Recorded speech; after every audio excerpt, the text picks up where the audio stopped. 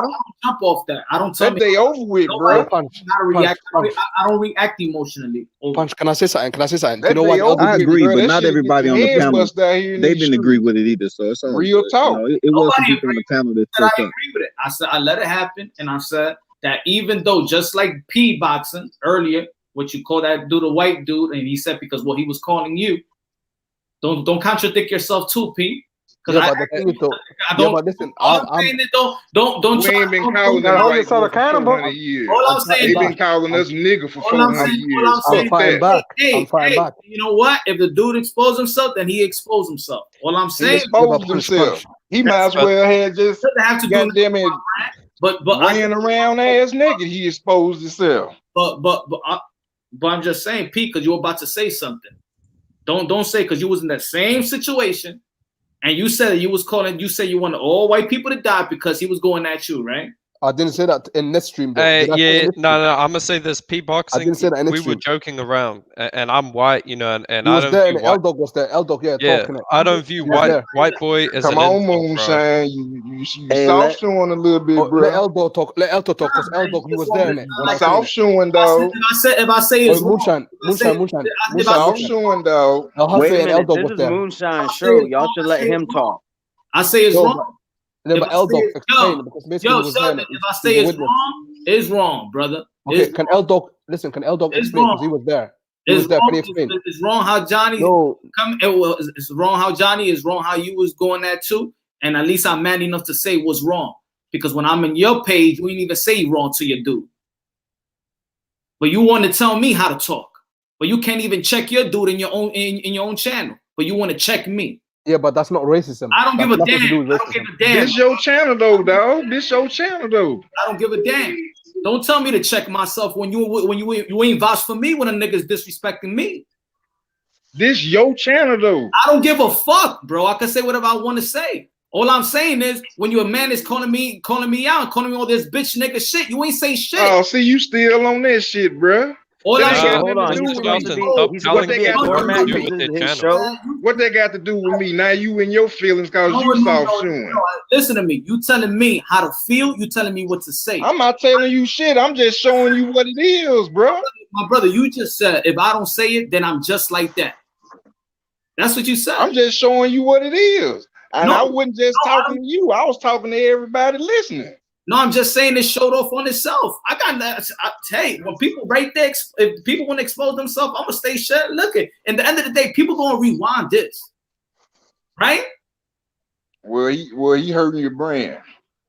I don't hurt. Hey, I don't hurt none of my brand. You still here, and everybody's still here, right? Okay, listen, punch. I'm here Look because in the I chat. chose to Okay, be It's a here. boxing channel. I'm here to talk boxing. I don't want to win a punch. We were supposed to talk about Dominican fighters, man. Y'all fucked guess it what? up. And Y'all guess what? fucked it up. Every Y'all video I fucked it up seen again. of Johnny You know what's Boy, hurting my he brand? ain't talking boxing. He know talking what about the hurting my LDBC. Time out. You hurting my brand is we're talking about boxing right here. I just had an interview with a boxer, and y'all the one that's coming out with this bullshit. And I'm letting y'all. Fucked it up. All of y'all disrespecting me right now. All of y'all disrespecting me. So what the fuck y'all telling me about? Oh, yeah, I'm hurting my brand. Y'all coming over here disrespecting me, talking all this bullshit and not talking boxing. Was Johnny Boy talking boxing? Johnny Boy wasn't talking boxing. You wasn't talking Johnny boxing. Boy rarely talks boxing. From what I've seen, boxing out here. He too busy got the LDBC in his mouth. Man, fuck the LDBC. We don't want to talk about no LDBC up in here. We want to talk about boxing, bro. Hey, I'm gonna say you don't want this. to bring that bullshit up. Boxing, No. Mr. Hey, Sheldon, Guido, if you start the guys don't want to conversation talk, then. What Man, shut the fuck hold up. on. Shut the fuck up. Y'all got me fucked up. Fuck you. Fuck you. Hey, Guido. Y'all fucked the internet up. Y'all fucked it up. Motherfuckers. Guido, chill out, man. Punch. Hey, chill. Man, shut the fuck up. Y'all talk a lot of shit, but y'all ain't about shit. Fuck you. Y'all ain't about show your motherfucking face. You talk a lot of shit. Show your fucking face. What was all this Fuck the energy when the internet white up. boy was hollering out nigga? Fuck Where the that energy internet up, man. was? Where Man, was shut all the that fuck up. energy? Get the fuck out of here. Huh? Man, get the I fuck hope out you of here, ain't man. black. I The hope fuck you out of here. ain't Nigga, suck black. my dick, nigga. I I'm hope Spanish, you ain't nigga. What black. happened, nigga? Nah, that's You got a gay, problem man. with me or what? Shut the Don't say fuck stuff I up, like hope man. you ain't You black. fucking crazy or what? that. You Cause He's you talking not sat all up that black, here shit and all let this day. white boy You call He's fucking you not it up black. black. all day. The Y'all fuck see out it, of don't here. you? Listen, You listen, see listen, it, listen. I don't want you? to say, I want to say something And to that's Mr. why Moonshine. y'all can't fuck with the LDBC on Fam, our worst day. You bring that shit up. It's like Y'all suckers. You all the wait, can I? LDBC. Y'all suckers. Y'all can't even got no balls to debate. Hey, Y'all Mr. motherfuckers be Shelton. turning on people, Hey, blocking I'm people. Y'all don't got no fucking heart.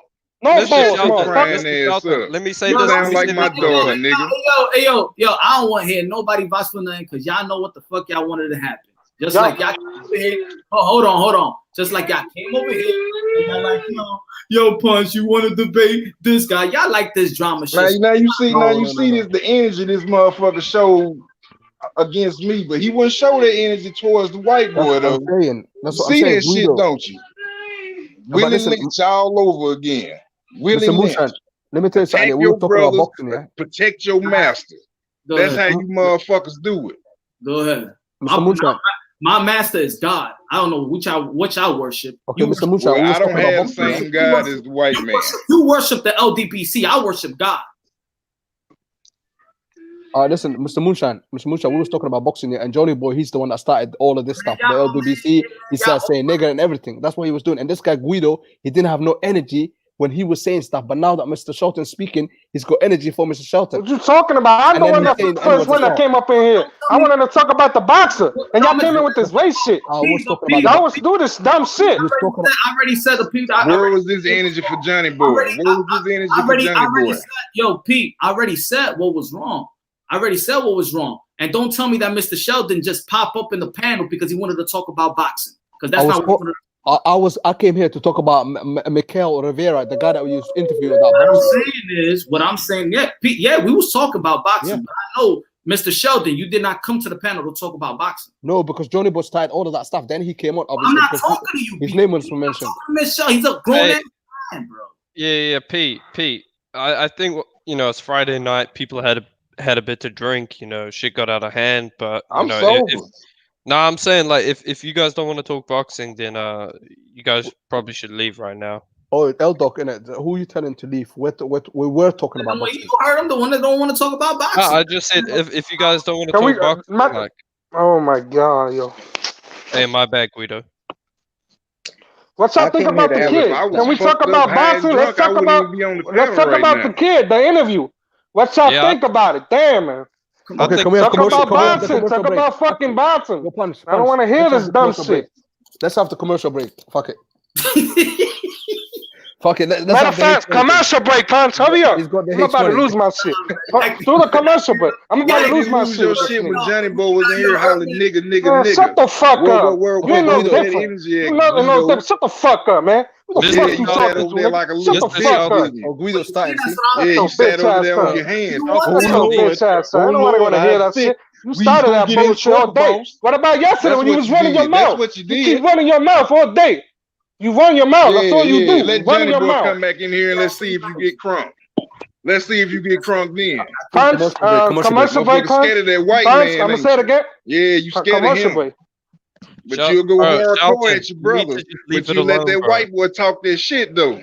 Hey, Mr. Shelton, you need to leave it alone, bro. Just move on. We're gonna talk boxing. I do you motherfuckers one better. Deuces. All right, peace out. Peace. But yeah, man, I'm gonna say Michel Rivera. Good looking out, my brother. Lisa, good looking out. My fault, I ain't shut you out on that. But listen. Can I just say something here before you go to commercial break? Yeah. The thing is though, like Guido, like he starts shouting, like you know what I mean. You don't shout at a real man, like you know what I mean. Listen. No, at one point he was shouting at you guys. Yeah, that's what I'm saying. At one point, nothing can beat racism. I was looking at the chat, yeah, and a couple of people in the chat were saying like, yeah, they're not gonna go to Johnny Boy's chat, like to his channel no more because what he was saying. So racism is the worst thing you can do. That's hatred, someone's color. Do you know what I mean? And Mr. Musha, I know you're against all of that sort of stuff. So that stuff cannot be compared to what happened between you and BFTV because that was just insulting each other. I mean, he was insulting you. I mean, you didn't insult him, but racism is the worst crime ever. You know what I mean? 400 years. Mr. Shelton has lived that life. You know what I mean? His family been through that stuff. You have to understand that where it's coming from. It's painful, the history and everything. And then that guy is talking about boy, like nigger, like stuff like that. Yeah, that's how they used to speak, the white guy, when they used to like, you know, lynch, like, you know, the black people. Do you know what I mean? So that was kind of like not the same kind of level. And then Guido shouting out Mr. Shelton. Mr. Shelton, all he was saying is he came here because, he sees you as black and he's supporting you as a brother. That's what he's doing, supporting you. I know you're Dominican, but he's still supporting you as a brother. You know what I'm saying? He's supporting me? Yeah, he was supporting. He came here to support you. That's what he said. I don't think he never said anything about supporting me. He did say that. He even sent a super chat and yesterday when he came here. I don't think so, P. I don't think so. No, he was. Nah, I think it was just a bad mix. Johnny Boy and Mr. Shelton, you know. Yeah, Mr. Shelton actually came here to talk boxing as well. He knows about his boxing as well. He was about to talk about his boxing. That's all I'm saying. Like things go out of hand, you know what I mean? But Johnny Boy, I don't have no problem with him, but he came over here to debate and clips and shit. That's all I heard him talk about. That's all. He said he's here. My fault. He said he's here because he's not gonna let nobody talk about the LDBC. That's what he said. He was not here to talk about boxing. But at the end of the day, like it's just got out of hand. Like that's why I don't mess with Johnny Boy. Back in the day when I came to YouTube, I didn't know anything better. Like I used to watch Johnny Boy, and then when I realized what he's about, like I kind of cut ties with him. And a lot of people, even in the chat, they don't go to Johnny Boy because he's just bad. He's bad for not only business, he's bad for the brain as well. Look, L-Dog, he don't fuck with him. A lot of people here don't fuck with him. You know what I mean? But it is what it is, isn't it? But you'll see the true colors. Everyone thinks I'm a bad person because I'm always telling the truth. But you know what, Moonshine? You'll see the truth one day, man. I don't think you're. Oh, my bad. You know, we always said we was always cordial, right? Always since day one. We've been cordial since day one. So don't say everybody because I've treated you with all respect, right, Pete? Yes. And me too, P. I've never said an ill word towards you or nothing. Like, and yeah, but RDM, I understand that we respect each other, but like none of you guys have ever like pulled a guy for saying the N-word. Like he's been getting away with it for such a long time, and I've been that's what we was talking about earlier. We was talking about earlier about the N-word, about people how use it, as greeting and stuff like that. You know what? And I said we're smart enough. We have so many words that if it bothers somebody, whatever generation it is, if it's a good gesture, some people don't care about that as a good gesture. If it creates so much problem, then eliminate that word. Eliminate that word, not just for the white people, but eliminate that word for the black people too. Because y'all because black people can't be hypocrite using that word amongst each other all the fucking time, and then somebody else uses that word, and y'all catch a fucking tantrum like fucking bitches. Yeah, but when black people use it, that's let me say this, Moonshine.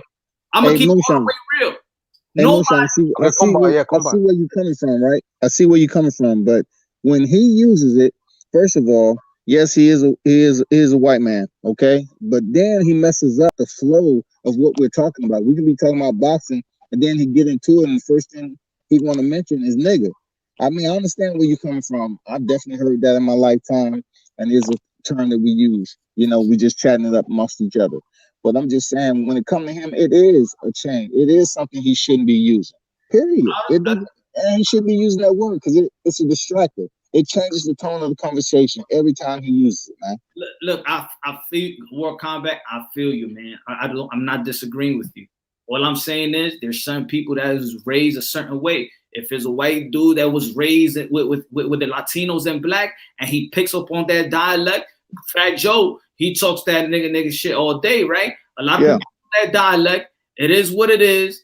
Some people, look, like I said, I gave a story one time. When I played college ball, my boy, we was in Savannah, Georgia. Boom. He's like, yo, the ball went. We was on the layup line. The ball went to the other side. He said, yo, nigga, pass me the ball. The dude from the other team from Savannah University came and smacked him right quick. He didn't even know what was happening. He said, yo, this guy called me a nigga. The thing is, my teammate, he was Puerto Rican, but he was light, you know. And down there, it's not like the melting pot over here where, you know, over there is more like segregated. So it wasn't cool there. And I told them, because I have family in Savannah. I'm like, yo, just leave it alone because not everybody, yo, but he couldn't understand. I'm like, yo, not everybody talks like that. Not everybody's cool with that. You know? Exactly. Look at this guy here, Hernan in the chat. Understand completely. That's why y'all was raised. And look, I'm Dominican, have Brazilian, have Asian in my family. I was raised. My father wouldn't let me use not even a curse word, nor that word. You know? Nobody. Would you think Rivera is one of the hardest hitters in the lightweight division, man? Say it again. You think Rivera is one of the hardest hitters in the lightweight division right now, man? Hey, real quick, my phone's about to die. You know what? Go ahead, cook. My phone's about to die, so I just wanted to say this real quick. I got love for everybody. My thing is this, all right? I understand, like, I don't use that word at all, and I still got attacked by that dude. And I'm sorry. The fact that I'm a member of a certain group does not, it's not an excuse for him to treat me the way that he treated me when he claims that he's not that way, but he really is. So I have to question his integrity as a man, all right? But that being said, I got love for everybody, regardless of race, color, creed, religion. I don't care about any of that stuff, all right? But I just one thing I want to say is I just wish people were a little bit more respectful toward the host, because there were times he was trying to talk and people weren't allowing him to do that. And we need to keep in mind that, you know, you need to respect the host and respect everybody else as well. That being said, much love to everybody, and peace out. Peace out. Good looking Salute. Peace out. Salute. God bless. But I'm gonna say, World Combat, to touch on that, I think Tiafimo is the hardest puncher at 135. I actually think Ryan Garcia is one of the hardest puncher in the 135. Yo, Punch, I'm gonna holler at you later, all right? All right, bro. But hey, Jefe, what do you think? Who do you think is the hardest puncher at 135? I would say it was Tank Davis. I think Tank Davis is the hardest puncher. Nah, at 135 the pounds. only time he was fighting in 135, he couldn't knock out Gamboa. I got Teofimo Lopez. Yeah, well, you can make that case, Teofimo. But I think Tank, man, Tank's power is different, bro. Like the Gamboa people, it's just one fight. We got to let him adapt. He came in overweight, you know what I'm saying? So a lot of these things played a part of why he didn't knock out Gamboa. Yeah. Well, I think Tank is special, but Teofimo Lopez is the hardest punch. I think he proved in 135 already. Hey. And there's peace now, bro. There's peace. Jesus Christ is our Lord and Savior, man. You know what I'm saying? There is, you know what I'm saying, all this chaos and all that. That's a devil, man. That's a devil in all of us, bro. So I just want to take this moment, man, to pray with y'all, bro. Real quick, man. Thank you, Lord Jesus Christ, man, for another day, man. Another day where we could live and strive to be better than we were yesterday, man.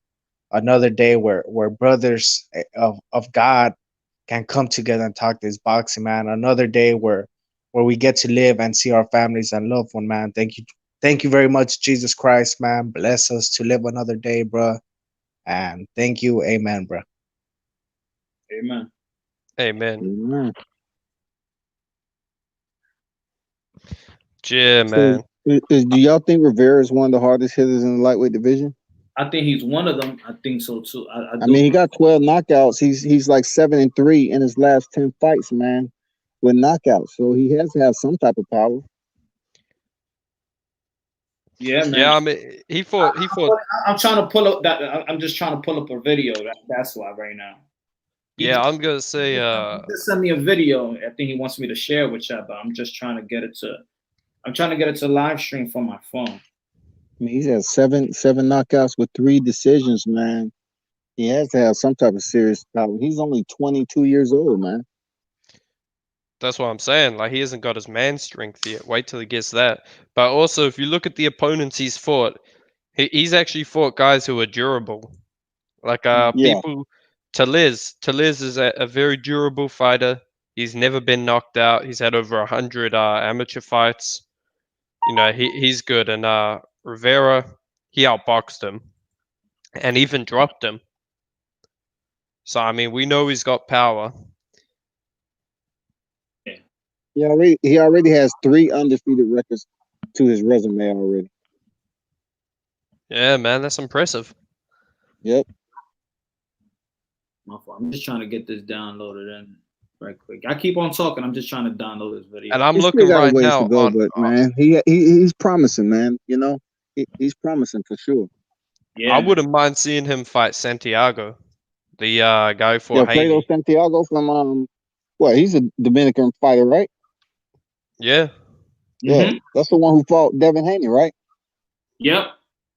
Yeah. So he was undefeated. So he only has 1 loss, I think, on his record. Yeah, that'd be pretty decent. He just don't got power either. He don't got. Yeah. But that's what that's what he got to do, man. He got to fight someone like that who Haney fought, and he got to try and do it better so that he can get the momentum. You know, people will say, "Damn, he beat him quicker than Haney, or he beat him better than Haney." Mm. That's what these young fighters got to do, man. They got to fight guys to get comparisons. That's exactly what Ryan Garcia planned on doing with Luke Campbell. I can guarantee you that. Yeah, it's what he did with who was his last fight? Fonseca. Yeah. Yeah, it's what he did there. He got a comparison with Tank, and this fight he'll get a comparison with Lomachenko. You know, so that's already 2 of the biggest names in the division. It wouldn't shock me if they tried to get Comey. I know. I don't even know why nobody's calling out Comey. Comey is still top 6. I mean, when you get knocked out like that in the second round, people take time before they walk up on you. Isn't he suspended? I think he's suspended anyway. So Yeah, man. And I mean, Comey, he's a tough fighter, but I think he needs to get like a bounce back. Because I don't think anyone wants to fight him off a KO loss like that. yeah, he got crushed in the second round, man. And so, what y'all think about Ryan Garcia, man? You know, he goes in here and does just what if he drops him once, man, and go to a decision? I mean, that's pretty much better. You know, pretty much equals out what Lomachenko did. But I guess he's going to have to go ahead and stop Luke Campbell. Yeah, I mean, it could go to a decision. Will the win be a decision for anybody to just elevate Ryan Garcia's name, any higher than what it is right now? I think respectable fans should. I mean, if we're coming to this fight looking at it like it could be a 50-50 fight, 60-40 fight, then I expect a close fight. I don't expect a good fight to be like on some, For example, I never expected that Lubin and Charlo was gonna knock out Lubin in the first round. I didn't expect that, Yeah. Mm-hmm. So I don't expect. I expect like a tip attack type of fight. I believe that Luke Campbell could he's gonna do good things in certain spots, and I think that Ryan Garcia is gonna do things in certain spots. And I just feel like Ryan Garcia I feel like he got more to show. I think his power has gotten way better. He's gotten way stronger. He's still fast. He's not even close to his prime. That's the scary thing. So I got Ryan on this one. Man, he's a flat-footed fighter, man. I just see Luke Campbell as all-around better boxer than Ryan Garcia. So unless he just rushes in reckless in the first 2 or 3 rounds, I just don't see Ryan Garcia knocking him out like he did Fonseca. Fonseca rushed in, too early. Wasn't working the jab on the stick. If Ryan Garcia knocks out Luke Campbell in 5 rounds, I'm gonna call bullshit. I say this: that's why I love to see these guys in the amateurs, fighting them championship fights, because I believe a lot of boxers, they come out the amateurs, right, and they fight a lot of tomato cans. We know that, but they all flat-footed. They all trying to establish their knockout and stack their resume as knockout artists. They all some flat-footed. But it's, for example, Tank Davis. If anybody see him in the amateurs, the dude know how to box from the outside. He knows how to work that ring.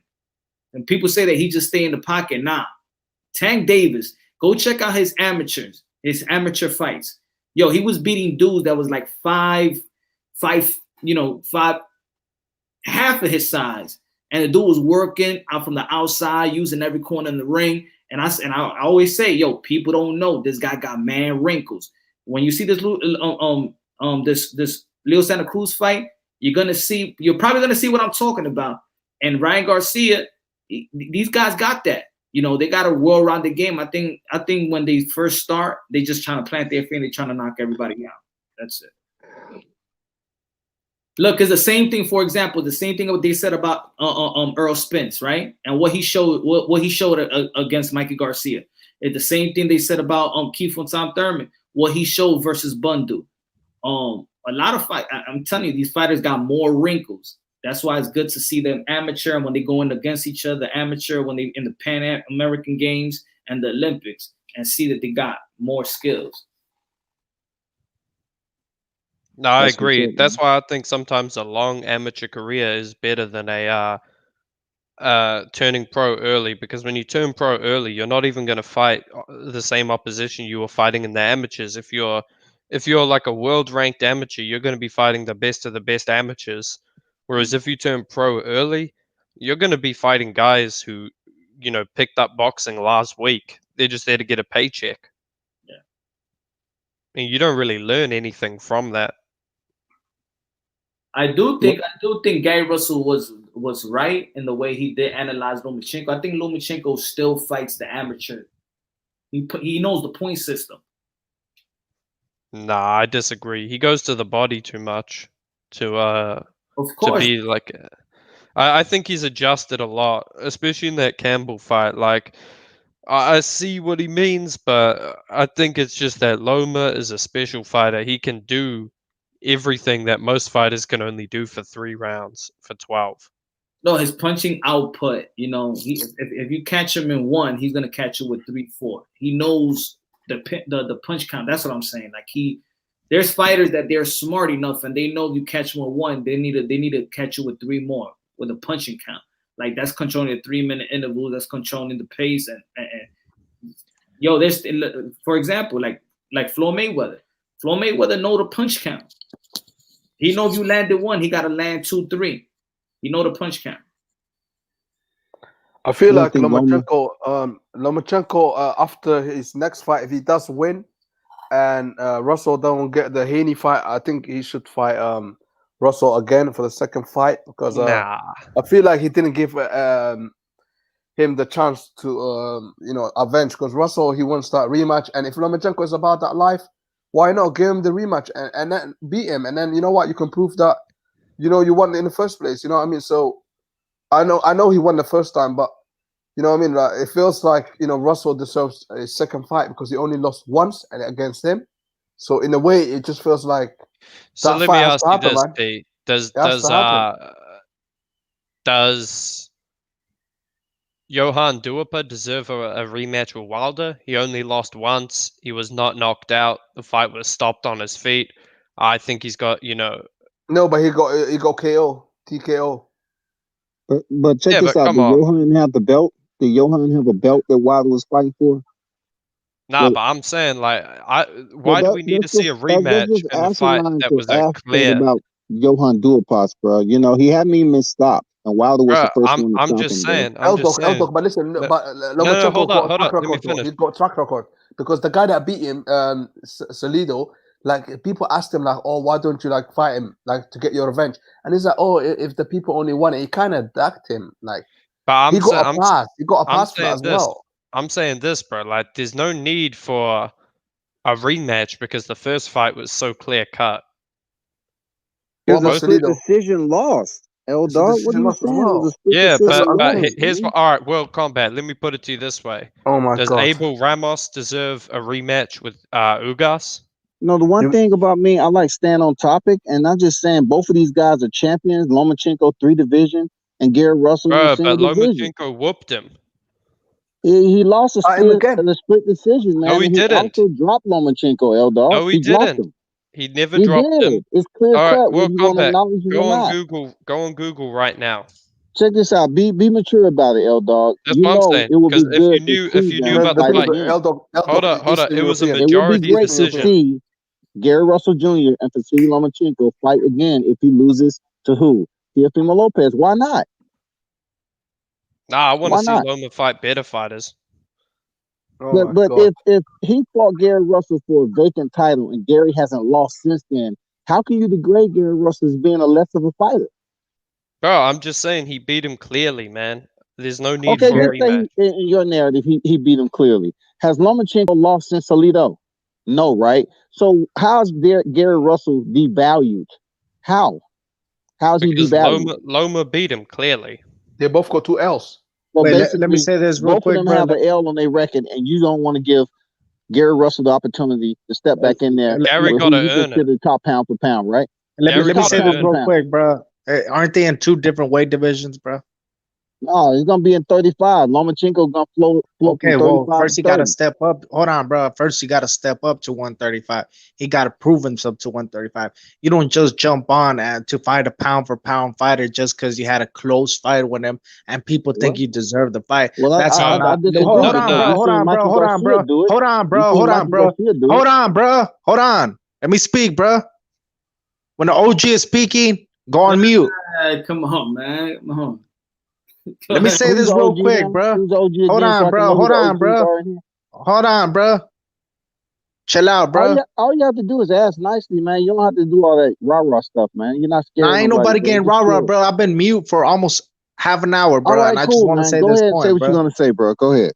And we already made our pieces, World Combat, so I don't know why you're coming at me, bro. But I'm Chill not out, yelling bro. at you, bro. You know, you ain't gonna punk me either. Not a day in your I ain't life. nobody Just punking relax. you, bro. This is Just how I relax, speak, man, bro. and get You on know what I'm with it. saying? Bro, I carry take on. God damn, Oh, let me carry say on, this. Hold bro. on, bro. Have some respect, bro. Go You know how ahead, many man. times I've been in the streets, bro? How many times I've done time, bro? Have some respect, bro. Come on, Hefe. Come on, man. All right, you Let me did time. Okay, go ahead. Back to boxing. Gary Russell and Lomachenko. What okay, let again me now? say this real quick. Gary Russell, he's at 126. I Okay. don't know why people are hyping him up at 135.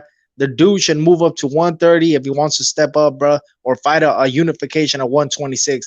He cannot just jump up 2 weight classes to fight somebody just because he's Gary Russell. Fuck all that, bro.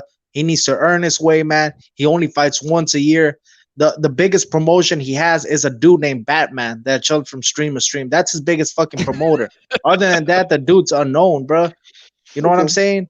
And I'm gonna say this, That's World the only thing Combat. he has. But let me say Okay, this I'm not. real quick, bro. I'm gonna Okay. bounce out of here. I appreciate Mr. Moonshine for letting me on, bro.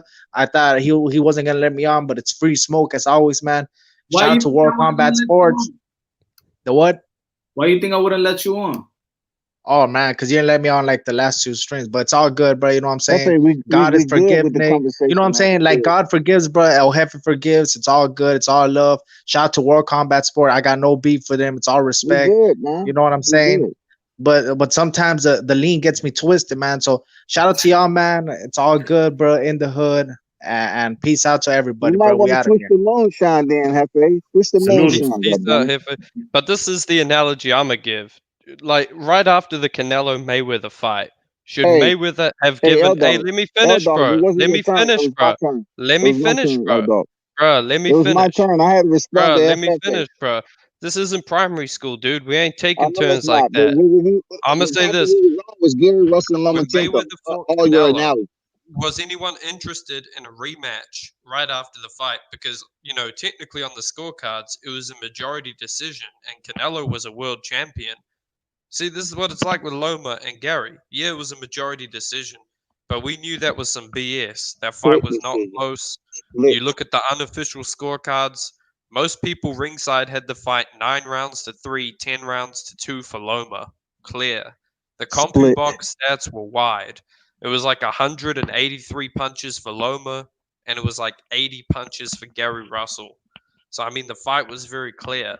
It's just pointless because they wanted to rob him. It's pointless they have a rematch. In my opinion, Gary, he got to earn his rematch. He got to fight Miguel Buchelt.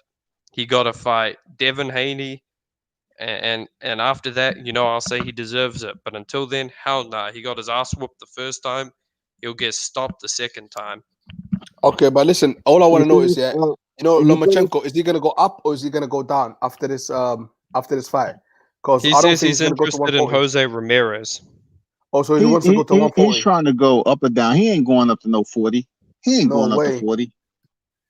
He's not going 140 as well. That's what I believe. I believe that Lomachenko is capable of going down to 130 and 126. That's because his body, he's small, you know. And I don't, you know, why shouldn't he fight like Guy Russell?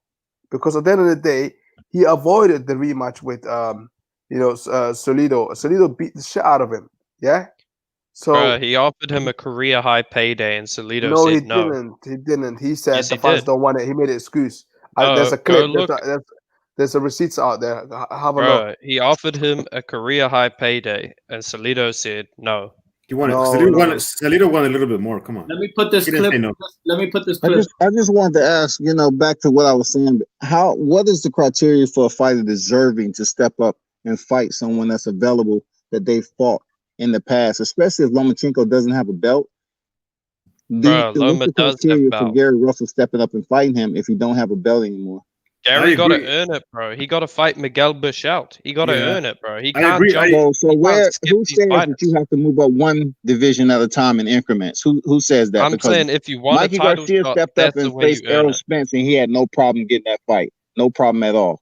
So why is it a problem for Gary Russell to step up and fight Lomachenko if he doesn't have the belts no more? You want to know the difference? Mikey Garcia is way more popular. He's a 4-division world We're champion. not talking about popularity. We're talking about a Fine, rematch. he's a 4-division world champion, Yeah, and he let was me on the pound for get a pound. shot. Gary Russell's the Let me get a longest shot at this reigning one. WBC champion right No, now, he's man. not. Come on No, now. he's not.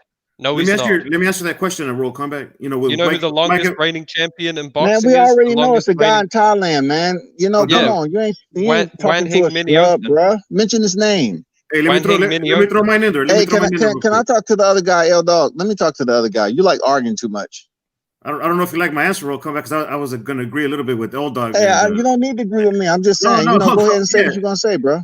Nah, the first, Russell didn't deserve an immediate rematch, in my opinion. You know what I mean? And just like El Jefe was saying, he has to prove his points at moving up against Lomachenko right now. You know what I mean? Because he has to fight fighters like in the diehard, you know what I mean, ranking like Burchell, fighters like that, or at least fighting someone credible enough under Lomachenko to like say Haney. You know what I mean? Not even Haney, because I don't think he deserves a shot against Haney right now. He needs to prove his shot at that particular weight, but if he does, prove his shot, he does deserve, in my opinion, a great shot. And it'll be a good selling point to say, the rematch for Gary Russell, he lost, some, the hype could be like it was close or not, however you want to look at it.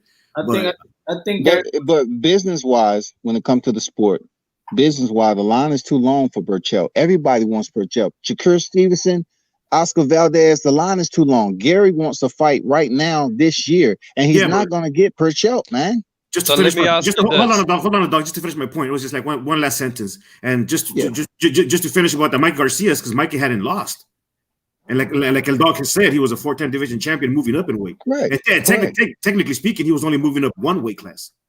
I know that, man, because he fought Sergey Lipinets, knocked him down in 7 rounds, and took it. I know all that, but what I'm saying is, when it comes to him, and the last time that he did lose, it was against Vasily Lomachenko. So we can't be that petty in the sport of boxing to say he doesn't deserve when the man has not lost since Vasily Lomachenko, man. Come on now. What we talking about? He doesn't deserve it at that weight class. He'll probably deserve it if Lomachenko comes back down to 126. No. I'm talking about 30, 35, wherever Lomachenko. Yeah, I'm saying if he wants, because if Loma loses to Tio, he can get a title shot at 130, and that's a better fight for him than fighting Gary Russell. You say there's a long line for Miguel Buchout, but yeah, 2 people is too long when he's trying to fight now. Okay, so let me ask you this: There's is there not a long line for Loma? Yeah. No, it's not going to be a longer line, because not everybody is going to be looking to fight Lomachenko right away, because he's a franchise champion at 35. So, it's going to be more so of who can bring in a little bit of interest to Lomachenko. And Gary Russell has a history. He has a history on Lomachenko. Because I'm gonna say this: everybody cannot sit up here and have an opinion and think it's fact. I'm just giving you a scenario there, L Dog. You trying to say everything like it's a fact of what you're talking about. It's just a matchup. It's just a freaking generalization. That's all it is, man. But it's a bad matchup, bro. It's like if Canelo wanted to rematch Floyd immediately. Why? I mean, what did we're he not do even to talking deserve? about anybody except Gary Russell and Lomachenko. I'm That's giving it, you an bro. analogy, bro. No, you way off. You want to I'm go up to giving you an Canelo, who's all analogy, the way up at the 75, 175. bro. It's an We're analogy. talking about down here at 26 to 35. Keep it All right right. here, Let man. me say this. Lomachenko Stewart does and have a longer line, I'm though. gonna say this. He does have a Gary longer Russell, line. he needs to fight Tug Stewart and the MBR again because that's Tug Stewart's only Man, loss. come Fight was on. He don't need to competitive. fight that guy. Please. That wasn't, man, please. That No, was a and competitive fight. I think within the contemporaries, within the boxers themselves, they know the technical skill that Gary Russell possesses. and Batman on Moonshine's channel, he said that they might be vacating. Look, if Gary Russell Jr. can't get a fight at 126, he should move up. He should entice. He should be doing what he's doing right now, calling people. I don't know if the Buck Crawford, that's whatever personal, but I don't have no problem him going to 135, 130. He hasn't gotten the fight anyway. It's not like if we're all watching the same thing, we all know he's being heavily done. He's been heavily done. Absolutely. You need to fight Miguel Bichel. That's a hell of a fight, man. If he fights Miguel Bichel, he should sign with Top Rank because Top Rank have all the best fighters around those weight classes. Dog, how is he going to get the shot at Burchell? And he has people lined up, and Burchell is the champion. Man, they're not going to give Burchell Gary Russell Jr. They're not going to give him Gary Russell is Jr. fighting Oscar Valdez. I actually wanted to ask that question to Batman because I feel like, if it's so hard to make a fight with Devin Haney, if it's so hard, I'm like, is it Gary Russell Jr. and the way that he does business? Is he trying so hard not to get robbed that he just can't get a fight? Maybe people are like, I don't want to do business with him. Because it's something really going on behind the scenes with Gary Russell Jr. that he just can't get the fight. And it's been going on for too long. What is happening business-wise? I think for some reason, hey, what's up, everybody? What's good, Jose? What rumor was his fragmented relationship with Floyd, but we don't know. But I agree with you, Punch. I think Gary Russell did something to Al Heyman. Al Heyman hates Gary Russell. I don't know what he did. He must have done something. Let's check this out. He had Abner Morris, Leo Santa Cruz. He had Frampton. All those guys he could have fought. He didn't fight them. He had Tank Davis. Didn't fight him. He had that. I'm talking about like 4 or 5 fights right there that could have been made easily. They could have easily been made, and for some reason they haven't got made. Gary Russell went as far as putting a thing on when he fought. Forgot who he fought. He came up with a robe that said "What's up, Al?" So there's something going on. There's definitely something going on. But Gary Russell is on the right side of the street, and he still can't get a fight. He can't. They get Leo Santa Cruz, Tank Davis. When Leo Santa Cruz has been ducking fighters all over the place. He didn't want to fight Ringendale. Nah, man. I think Al Heyman gotta love Leo Santa Cruz because Leo Santa Cruz named his son after Al Heyman. That's what I'm saying. There's something really going on behind the scenes with Gary Russell. There's something. I think if they really wanted to screw Gary Russell over, they would have gave him a tough fight and they tried to make him lose the title. Is they trying to keep Gary calling out 147 pounds. Who does that? Is they trying to keep Gary Russell Jr. there just because it's keeping actually the family there? Because it's also the other 2 brothers that signed with Al. Is it that? Because he said that he is a free agent. He just have a good advisory relationship with Al. But I mean, you think if indeed there is animosity between him and Al Heyman, it's going to affect his 2 brothers? I don't know. I don't know enough of it to speak on it, but I will speak to a member of his team about it because it is a good talking point. It is a solid question to be concerned about as to why he couldn't move the way he should. Let me ask you a question real quick about mainstream media, because mainstream media plays a different ball game than social media. What Gary Russell did to Senior Santa Cruz, knowing that he was an older senior citizen with cancer, I mean that could have affected a lot of his. He could have probably closed some doors when it comes to mainstream media. I don't think. See that happened recently. That didn't happen early in his career. That just happened not too long ago for the pandemic. Yeah. And I don't think so. Remember, you got to remember that that Leo Santa Cruz and his father know Gary Russell Jr. as like a 10-year-old. Like, and remember, and look, even Gary Russell Jr. said it when the dude was gonna that they thought he passed away. He said he only did it for promotional use only. He ain't try to, he humbled himself and he said the truth is all promotion. When they said that Leo Santa Cruz that his father didn't know who it was, of course they know who it was. They've been fighting since they was kids. Yeah, no, I was just asking. That's what I'm thinking. I'm thinking this. Gary Russell, he talks a big game, but first of all, Al Heyman has mistreated him. The Leo fight was there for him. He didn't get it. All these good fights have been there for him. He hasn't got it. He's been left aside. And you know who has got it? One of the least disciplined fighters in all of boxing, Tank Davis. Like maybe in the midst of him trying to get all these fights, because you could tell that every time Gary Russell Jr. had a fight, he bring his brothers also alongside. Like when he had a fight, his brothers had a fight. So maybe at the time while he was doing business and he needed to look out for himself, he was just doing business for everybody at the same time and actually abandoned his own career. Let me ask you this, L-Dog. But what I'm saying is all the best champions are at top rank. Floyd Mayweather's Gary Russell's promoter? Is Gary Russell signed to Floyd Mayweather? So it's probably more so Floyd Mayweather that was able to get him the Leo Santa Cruz fight. But I'm still saying, man, you're with Al Heyman. He ain't doing anything for you. Yeah, but Mayweather is the right-hand man. He's very influential to Al Heyman. And especially Gervonta is his fighter. He's going to move him accordingly, very meticulously, right? So Gary Russell and Gervonta, that's a huge gap right there, because Floyd has a lot of say-so when it comes to Gervonta getting fights. I don't think it has anything too much to do with Al Heyman and seeing Gervonta get Leo Santa Cruz. I think it had more so to do with Floyd Mayweather. What's good, Brian? What's good? What's up, brother? Okay, I just want to say, right, I don't think Gary Russell Jr. can take his power up to 135. Any power he has, he's not a knockout artist at 126. Yeah, so I don't, and with his hand injuries, I don't see him, being I don't see him giving any top 10, 135 fighter any trouble at all when it comes to power. Speed, maybe. Power, no. Yeah, I 100% agree with that.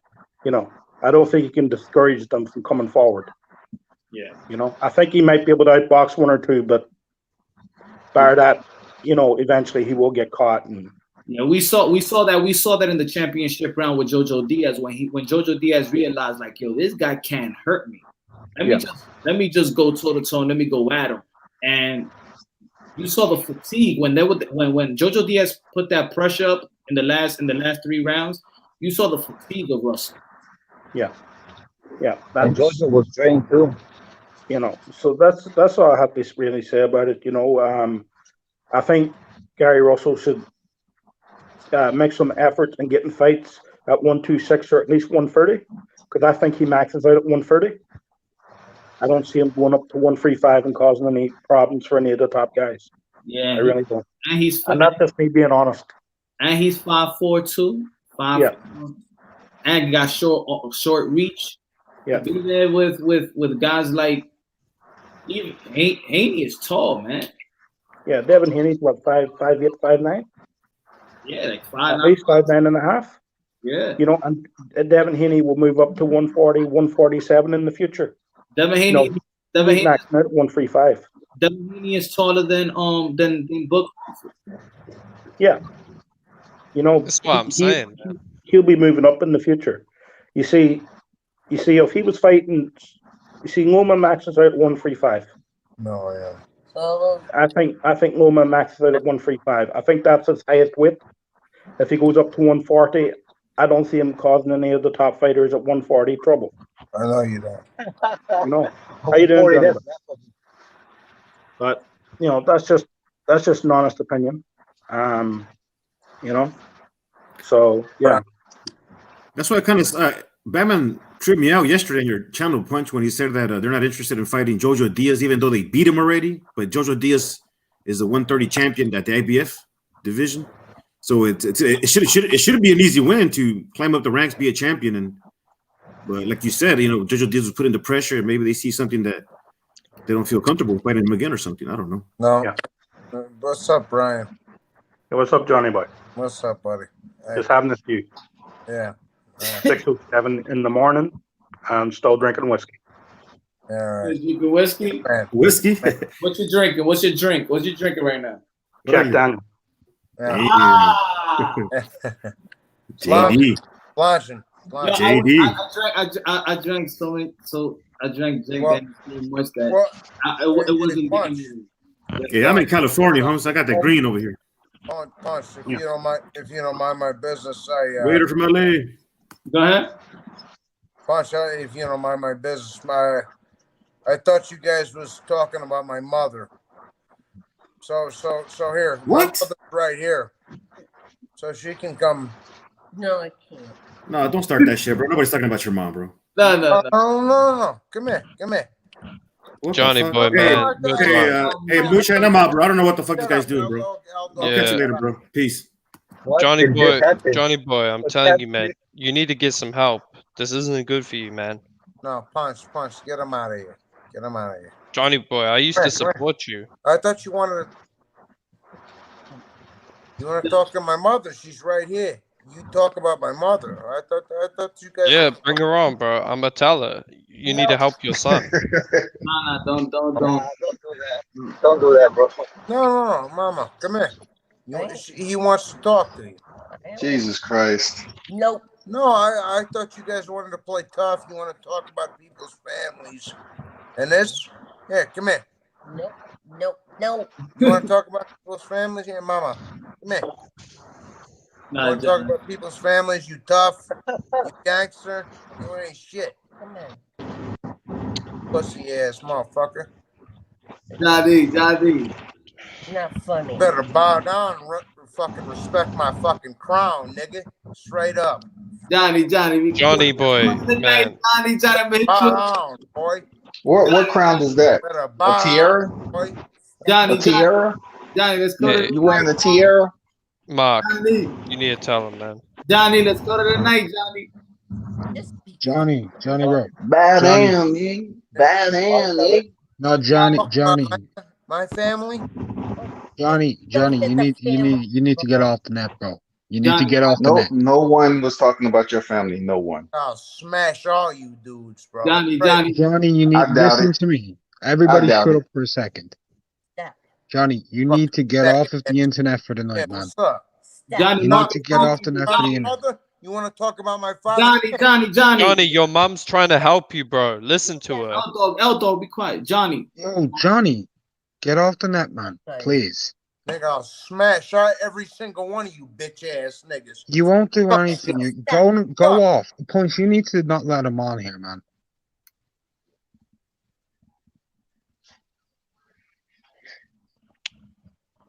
We've gathered here this day in this thing we call life. Oh man. Oh, what a night. What a effing Yo. Can somebody make What's a breakfast run, please? Can somebody make a breakfast run for some pancakes or something like that? So Yo. What's up, Punch? Yo, Raider, what's good, man? What's cracking, guys? How's it going? What's good? Grant. What's up, man? What's up with all this stuff going on right here? What stuff? We talking about boxing. We trying to see if Rivera actually has knockout power for 35 division. That's what we talking about. If who has power? The fighter that he did an interview on earlier. Oh, I didn't watch that interview. I was busy earlier.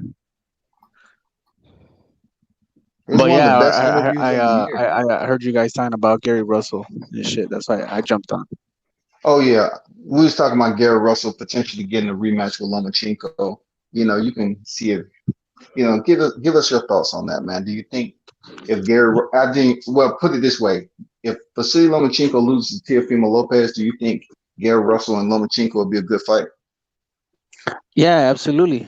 The fight they had before was a good fight, so I wouldn't mind that, especially if he loses.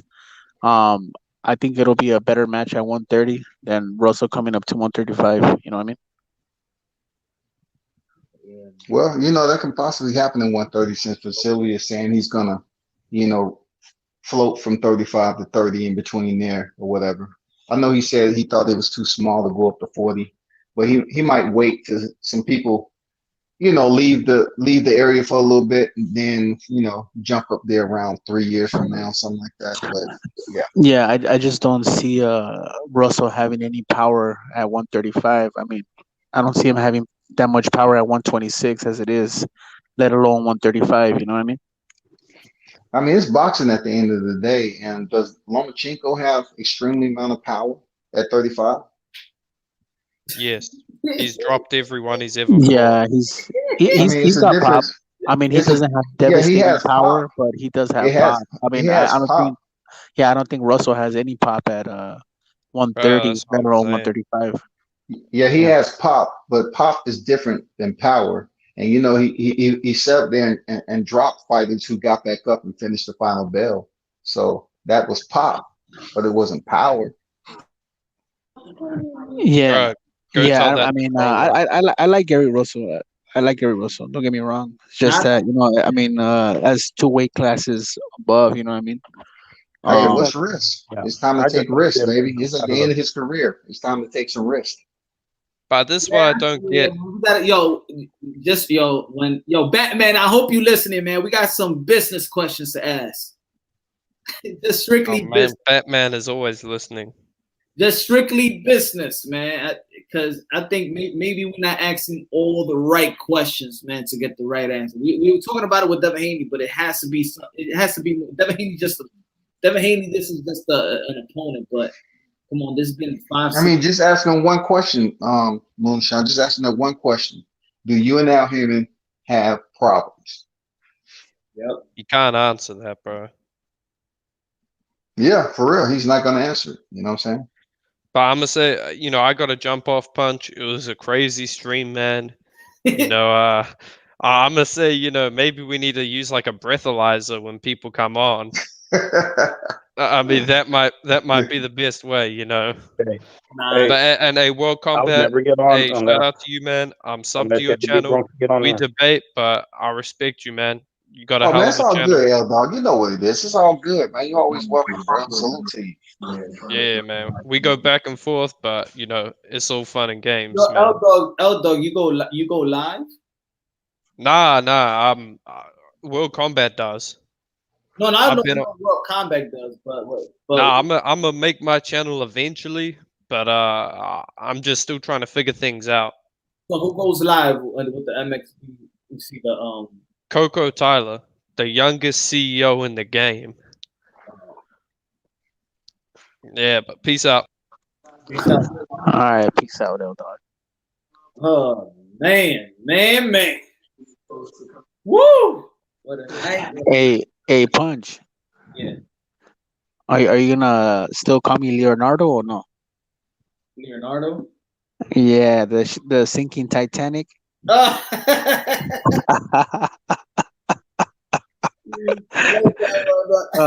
Hey man, I fought tooth and nail for that motherfucker, dog. Oh man, yeah, I'm not going in like that. yeah, nah, it's all good. You know, I'm not going in like that. I think that was it for me with the dudes I wanted to go after. Yeah, no, it's all good. Ain't tripping. But yeah, but yeah, man. Hey, so what's up with this? I haven't been on the YouTube. I've been listening here and there, but what's up with this Russell and Haney stuff? Is it going through or not? Nah, man. I think November 7th is going to be Gamboa, and I think I don't think. I thought those fools had a mutual agreement already at 1.5. Man, agreement don't mean anything really. Yeah, man. I think man. I think it's something wrong with Russell, man. I'm telling y'all, he's one of my favorite fighters. I don't talk enough about him because he just. I mean, it's something going on with his business deals. I don't know, man. Who? Gary Russell? Where I could put it, he's an Yeah, actor. I wouldn't never believe that Gary Russell Jr. and Demetrius Andrade would be at this stage of their career like this. Yeah, he just don't fight enough. You know what I mean? That's his thing. He We've had don't. And Huh? that's what we was talking about. Why hasn't he received some of the bigger fights in his he has career? had problems. Yeah, I mean, think about that. Like I heard World Combat Sport saying that he was the longest reigning champ, but even if that, I mean, that's Damn. what five title defenses. You know what I mean? That's like, Yeah. fuck. That might want to do that tonight. Yeah, it's only like 5 fights after he won that belt. True, So but no, no, I'm not shitting on him. I'm just saying like his inactivity is what's but you the problem. look at the inactivity, right? He has to fight mandatories, and you know with the WBC, right? You have a mandatory. You have to fight your mandatory within 12 months, right? Unless you fight for a vacant title. I think if you fight for a vacant title, then you have to fight your mandatory in 6 months. But No, yeah, I mean, yeah, all that sounds good, but I mean, the bottom line is that he's not fighting. I mean, all the other WBC champions are fighting, at least twice a year. So yeah, that's what I'm talking about. something's there. He's not Something's fighting. He's not fighting twice a year, so there has to be something wrong with why he's being held up, why he isn't being placed in twice a year to fight somebody of higher caliber opponents in the 26th division when he had the opportunity. But now, he's moving up to 35 supposedly, and potentially his next opponent will be Javier Fortuna. Yeah, and you know what? I like Gary Russell. I don't think he'd be ducking people the way he talks, the way he carries himself. I mean, he definitely wants that smoke. I could tell. You know what I mean. But yeah, like Jose Yepes said before, that fool he had there was a lot of people at 126 he could have fought. Even at 130, and nothing's came about that yet. So we'll see. Hopefully, he can get some fights. I want to. I'm interested to see what he does. I mean, even with the Shakur fight at 130 would be good. You know what I mean? Oh, it'd be a beast. I'd like to see that.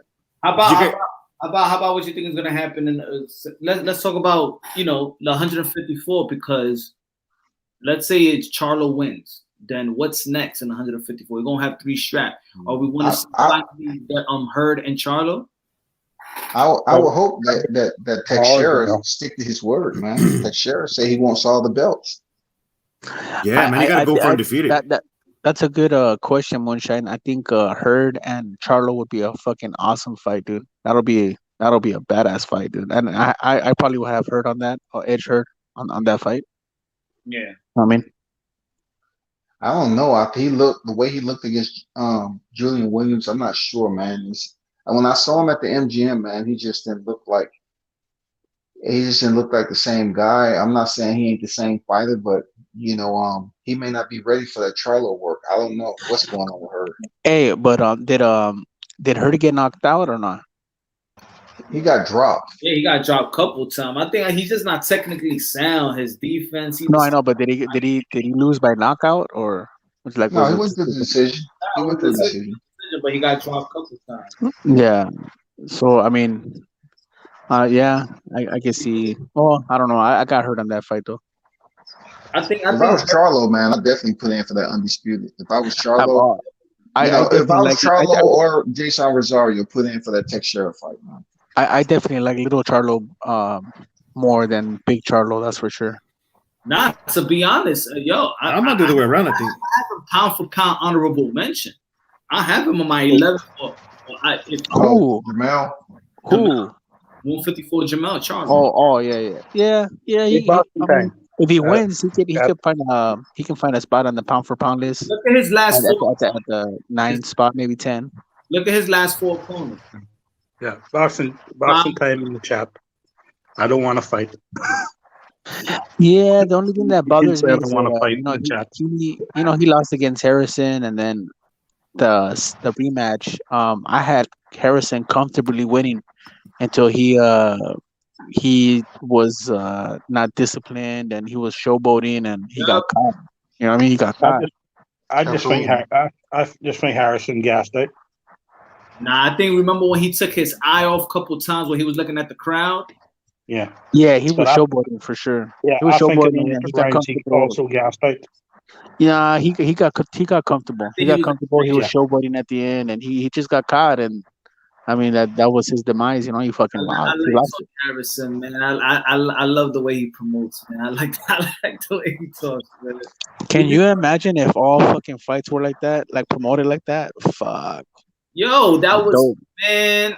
To be honest, bro, I think that even if it was in a pay-per-view fight, I think that fight would do better numbers than Rosario and Charlo. Dude, you know what, Punch? Now you said that. Sometimes I even go back and watch watch the fucking promos to that. You know that all that shit talking on YouTube. I just go and I watch every now and then. That did good numbers for PBC Fox. That did good numbers. And then it was during December too, by Christmas. Yeah. Hey, what do you guys think about a rematch on that one? Have a third fight. I mean, it's 1-1, right? I love that. I watched that. I said right after the fight when I did the live commentary. I said, yo, I'll pay for the pay-per-view. I don't care. Yeah, exactly. You know, I'll pay for that shit. Hell yeah. I don't think Jermel would want to fight him again. The only thing is, who's going to be his trainer? Jamel said he's not going to give him another shot, man. Yeah, Mel. I think Mel knows that he gets outboxed by him, you know. But I mean, there's a chance that he might lose. That's why he don't want that smoke. But because he did get outboxed in that second fight. If Tony Harrison fights an opponent, let's say who he could fight next to entice that rematch again? Jared Hurd. Trout. Austin Trout still in the mix. Trout is at 47, man. Yeah, nah, Trout is already old, dog. Nah, Trout's dealing with that case, the promotional. Yeah, he's in court, but he's at 47 now, right? They got the other guy, Castaño and Lara. What about Lara? That's what I was gonna say. What about Lara? Yeah, Lara. Kill Brooke would be a pretty good fight. That'll be a boring fight though, because Lara and Harrison, they both got the same kind of style. Yeah, that fighting off that back foot style. Yeah. Well, Kell Brook's a better fighter at 154 than he is at 147 at this time. So, if he wants to make noise, he could do it against that one, the son of Zoo. Remember, I can't remember his first name, but Zoo. Tim Zoo. Yeah, Costa Zoo. Tim Zoo. I also don't think that this fight is going to be that easy. Inoue versus Jason Maloney. I don't think it's going to be that easy for Inoue. I think Inoue is gonna smash that fool. To be honest with you, I got a first round stoppage. First round stoppage. First round. What, a Jason Maloney? Yeah. Yep.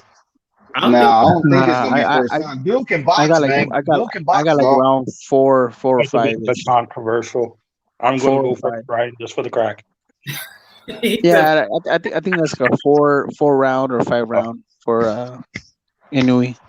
Yo, Chet, what's good? Thanks. The Boxing Oracle says after Loma watches Tio, he's going after Taylor. Now. Man, we going for Tio, man. We going for Tio. If he's I'm going for Loma. I'm going for Tio, but I think Loma's gonna win. I'm going for Tio, but I think Loma's gonna win. I would probably be a decision or a stoppage. No, there's no way Loma's gonna knock out Tio. So if Loma wins, it's gonna be by decision. Yep, okay. UD. I got UD Loma. All right. I got Emo. Hey, but that fight could be a draw if Teofimo is able to let's draw not talk like that. Let's not talk like that, man. We don't want no draw. Hold on. A legitimate draw. If Tio drops Loma, maybe say like twice, maybe like one round and then another round, and Loma schools him, or not schools him, but he outboxes him and wins a majority of the rounds. I mean, it could be a draw, but I mean, I know what you're saying. You know, we shouldn't talk like that, but it's definitely possible. Hey, Raider, what if your scenario ends up like Manny Pacquiao versus Juan Manuel Marquez, when Marquez went down like 3 times in that first round? And Dude, it could, hey, that's a good analogy, dog. It could happen like that. You know what I mean? Different referee. We wouldn't have got them 4 fights. Yeah, because when Marquez went down 3 times in that first round, I mean, Marquez pretty much won a lot of the rest of the rounds. You know what I mean? Yeah. And Lomachenko could do the same thing. Lomachenko could go down a couple times in the round and just snap out of it and adjust like completely overshadow too. Yeah, and it doesn't even have to be the first round. It could be fucking any round. You know what I mean? It could be multiple rounds. Yo, yeah. I'm saying with the Marquez Pacquiao. a different referee, that would have been stopped in the first round, and we wouldn't have got them 4 fights after, or 3 plus whatever fights afterwards. So different I'm gonna say referee. it like this. I'm gonna say it like this. And Buck Crawford, right now, look, go and get Porter right now. If I was Crawford, just get Porter right now, because he's already what, number one in like three different type of belt federations. Get this dude right now. You know what I would do? Or even Ugas. Go get Ugas. I think Sean Porter right now. Porter versus Buck Crawford. Yeah, that'd be a man. fight. That's a That'd be a great fight, fight. man. But he ain't gonna get it due to politics, man. Yeah, I think Bud I mean, even Ugas. I mean, think about that. I mean, a lot of people had Ugas beating We Porter. gotta see he'll smoke you guys. That's a boring fight. I mean, we all know the fight we want to see. It's Crawford versus Spence. What we did around the big for a punch. We all know if Crawford fights Porter, he's gonna whoop that ass. Plain and simple. Yeah. Anyway, Porter is gonna beat up Crawford. The only fight we want to see at 147 is Crawford, Spence, or Crawford, Manny Pacquiao. I disagree with you, brother. I disagree with you. I want to see these guys mix it up with each other, bro. Like I don't want to see somebody holding it up. Like that's why I respect Keith Thurman, because he was like, I'm not gonna hold up this title. He vacated WBC. He went to get his surgery. He came back and he did what he had to do against Pacquiao. And then who else do you want to see fight? Everybody already. No, I want to see Virgil Ortiz fight any of those fools too, man. Yeah, exactly. I mean, Danny Garcia's there too, up in the mix. You know what I mean? I mean, there's a lot of fights that can be done at that weight. There's a lot of I'm talking about the champion though. Yo, what's good? Sporting Advantage. What's good? But yeah, I know what you mean though. Like the fight is probably Spence Crawford. You know what I mean? Yeah, that's definitely the fight. If Virgil Ortiz fights Crawford, he's not ready for Crawford right now. I'm a Virgil Ortiz fanboy. He's not ready for Crawford. I don't want to see hold on that. I think Crawford is a better boxer. Obviously, we all know that. But I mean, Crawford has been knocked down before. You know what I mean? And Virgil's got that pop. And what happened? And what happened afterwards? Here, I would be at the. If I was Bud, I'd be at the Spence Danny Garcia fight, right? And during the post-match interview to the winner, I would go up and just challenge the winner right there. Well, I think Bobby wants a Pacquiao, but I think Bobby's is willing to do that fight now. What do you guys think about this? If Danny Garcia loses, right, which is probably what's gonna happen, you know what I mean? But if he loses and then Virgil and Danny get it on, how do you guys see that fight? Virgil. Yeah, I think Virgil's, because he's like a fresh, upcoming, hungry fighter. Yeah, I think that just because of the hunger, he takes it, and the school, man, the school counts.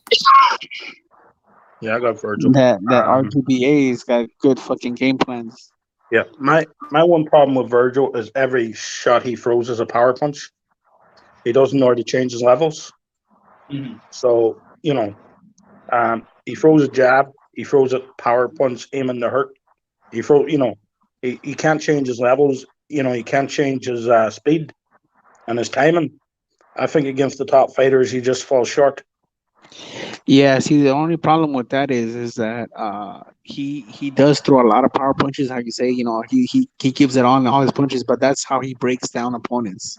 Yeah, you know what I mean. That's how he breaks down opponents. They throwing a lot of fucking power punches up and down to the body. He breaks them down, and by the 6th, 7th, whatever round, I mean, those opponents they get tired of fucking getting hit that much. Yeah. Would you guys be okay with seeing Virgil Ortiz and Sean Porter winner gets Bud?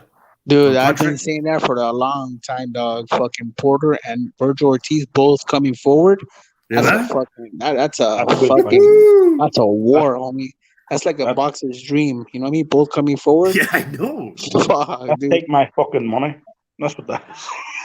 Yeah, I'll pay $100 for that fucking fight. Yeah, that's pay-per-view right there. Fucking man. Sign me up, homie. Hey, imagine that fight like somewhere like in Estadio Azteca or something like, or any big stadium or something. Oh man, fuck. Virgil's not big enough yet to fight at a stadium like that. He won't sell. I think he will with Sean Porter. Sean Porter will Nah, carry the pay-per-view. yeah, You Sean know what Porter has no fans, bro. Sean Porter fought right here at StubHub Center. That shit was empty. I remember I went to that fight. That shit was freaking empty. I could have walked to the ringside. No, but that's but No, you got hold on. Sean Porter. Who? Sean Porter for who? Ugas. Yeah, He fought right here at StubHub Center. Or I don't know what's it called now. They fucking changed the name. Home Depot. But that's whatever it's PBC. called. Home Depot Center. But that's PBC. When you're looking at Virgil, you're looking at three different platforms. You're looking at De La Hoya, PBC, and the Zone. But Virgil's still young though. That's what you're not understanding. He still doesn't have that. He doesn't have that popularity yet. If it was Ryan, probably Ryan, yeah, because Ryan has all them Instagram little girls following him. Well, now Virgil's not like that. Yeah, Virgil's fighting right now in Mexico. Virgil's not up there yet, but to the hardcores, I mean, know who Virgil is. You know what I mean? Yeah, I but mean, yeah, but what what sells is the casuals. You know, the casuals they're the ones What fight does Virgil need to fill out a stadium? He's got to be the B side. That's what he's got to be. He's got to be the B side to fill up a stadium. He's not there yet. Like you think if Virgil beats Sean Porter and he gets the winner of Danny versus Spence, would that fill out a stadium? Oh, if he beats Sean Porter, yeah, then he's gonna be, then he'll be mainstream, you know, because it's PBC. It'll be Fox or Showtime or whatever. Oh no, yeah, that's what I'm saying. Like, who do you guys think he needs to beat in order to sell a stadium? Like, who's this? He needs to fucking follow the process pretty much. Just wait a couple of years, fight whoever. He doesn't really have to fight anybody because he's young. Like he could fight anybody he wants. Just have stepping fights. Just like he's doing that, they're bringing him along real good. He just gotta not rush him, bro. He's young. I want him to fight fucking Keith Thurman, dog. That's what I want. Damn, that's another crazy fight. Yeah, Keith Thurman's priced himself He's out. training right now, so he's probably gonna get that December date as well. Keith Thurman is a very fucking smart fighter, dog. Yeah, but he's a smart fighter. But I think Virgil can take him, dog. The thing with Virgil Ortiz is that I don't think he wants to slow down because he's already next in line under Sean Porter, right under Bud. Yeah, but I don't think Virgil wants any tune-up fights. I think he wants to go already to the names, not the biggest names, obviously Crawford or Spence or like Danny Garcia, but the Danny Garcia, the Keith Thurmans, Ugas, Sean Porters. Yeah, I think he's there. If boxing stop, would you think the sport industry will miss boxing? At this moment, no. I don't think it will. I don't think the casual fans will miss boxing at all. If it goes, I will. But I think in general, no. Yeah, I was thinking about that. We punch. My bad. We need that fucking. We need those press conferences lit, like just like you were saying, Charlo and Harrison. If we were to get a lot of boxing fights like that, dude, fuck, dude. I think what boxing needs is a momentum of best fighting the best. Like that's it. You can't short you. Yeah, we need build-ups. Exactly. We need fucking build-up for the fight. Right. We and boxing. I think that's what boxing does a horrible job. It doesn't capitalize off. Okay, we have a Wilder, Fury. And then move on to the next big fight, and then move on to the next big fight. Exactly. That's why UFC is taking after now. I don't know if you guys heard what Dana White said about the sport the other day. I don't know if you guys heard his comments. He was on the show. I'll be honest. I was one of those dudes that be like, no, I'm not abandoning boxing. Fuck F the UFC. And then little by little, it's like I'm watching UFC. Little by little, like more and more. Like it's like it's pulling me now. Because they're having these type of fights. Well, I guess they got this big ass event of when Gervonta, who's that guy he's fighting, or Leo and Tank. That day, I guess UFC is putting up a big ass fight. I don't follow UFC, but the guys that follow, they're talking about this could be one of the biggest UFC's pay-per-views ever. It's gonna do well over 1 million buys. So that's gonna make boxing look bad that day. if Yo, if it's true about what it. they're saying. Yo, think about it. Jorge Masvidal picked up a fight 6 days before, and then we got a dude in Gary saying that he needs his 8 weeks. Yeah. That's the difference. If Yeah. you're And a don't forget professional fighter, you should always stay ready. And Yeah. don't forget what Plan said too earlier when he wanted to fight Canelo. I'm not ready for Canelo. I need to have more time. We're on plan time. And that's all. No, let's get it real here. The zone are rejecting these fighters. The zone want free fighters to, or they want free prospects to fight Canelo, right? Khabib won. They want him and Khabib in the ring, in a boxing ring, right? The other one is Oscar De La Hoya, believe it or not, because Oscar De La Hoya is more popular than any of the freaking boxers today, and that's sad. Boxing has done a bad job of promoting young stars. They have done a bad job. Yeah, the promoters have come full blown investors. They're not promoting.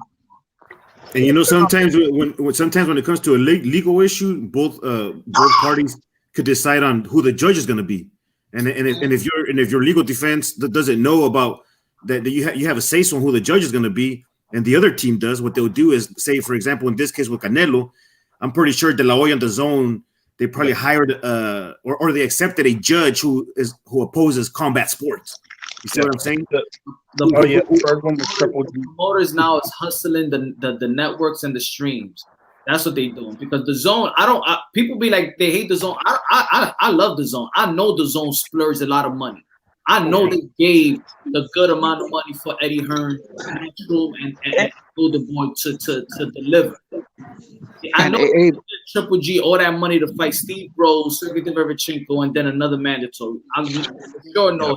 And hey, Punch, check this out, man. If you're a real boxing fan, you're not gonna be fucking being like, "Oh, I don't watch this, I don't watch that." You know, me personally, I got Showtime, I got PBC, I got The Zone, I got everything, ESPN Plus, because I'm a boxing fan. I want to watch the fights that I want to watch. It's not fucking hate towards.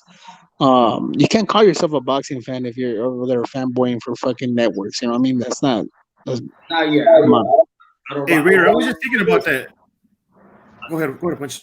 The Al Heyman, let's say, it's not that it is Al Heyman. It's that now that if you're with Al Heyman, you don't have a promoting machine to promote you even outside the ring, and that's what it is. Yeah, like, you know what I was thinking about that because there was it reminded me of some study I done when it comes to advertisement, psychological way of like advertisement and stuff, how they attract the youth, right? But in this case, we could apply to sports, and it makes perfect sense. Like with us, the older generations, right? If I could say, when it comes to the diehard boxing fans versus the new social media fans, like we look at it, we'll buy, like Raider said, we'll purchase all these platforms just to watch the fights. But they're turning it into, and I say they, like the promotional companies, they're turning it into like a team, right? Like my promotional PBC is better than Top Rank. The Zone is better than, so they're kind of turning it into like teams where fans could associate more with a particular promotional company. And then I think what's going to happen is they're going to start having fights between each other and selling memorabilia as like teams, kind of like, because it's harder to sell memorabilia per individual boxers, but it'll probably be easier for them to compete with another promotional company and say like, let PBC versus the Zone or something. You know what I mean? I see that happening. I see that happening with the younger generation. Yeah, can I put this in the most simplest way, right? Right. A fighter I hated in the 90s, Prince Nazim Muhammad. Do you know how many pay-per-views I bought because I wanted to see somebody knock him out? Barrero. Yeah, but do you know how many pay-per-views I bought because he self-promoted himself. He was a big mouth. I didn't like him, and I just wanted to see someone knock him out. Do you know how many pay-per-views I bought when someone would just knock him out, spark him out?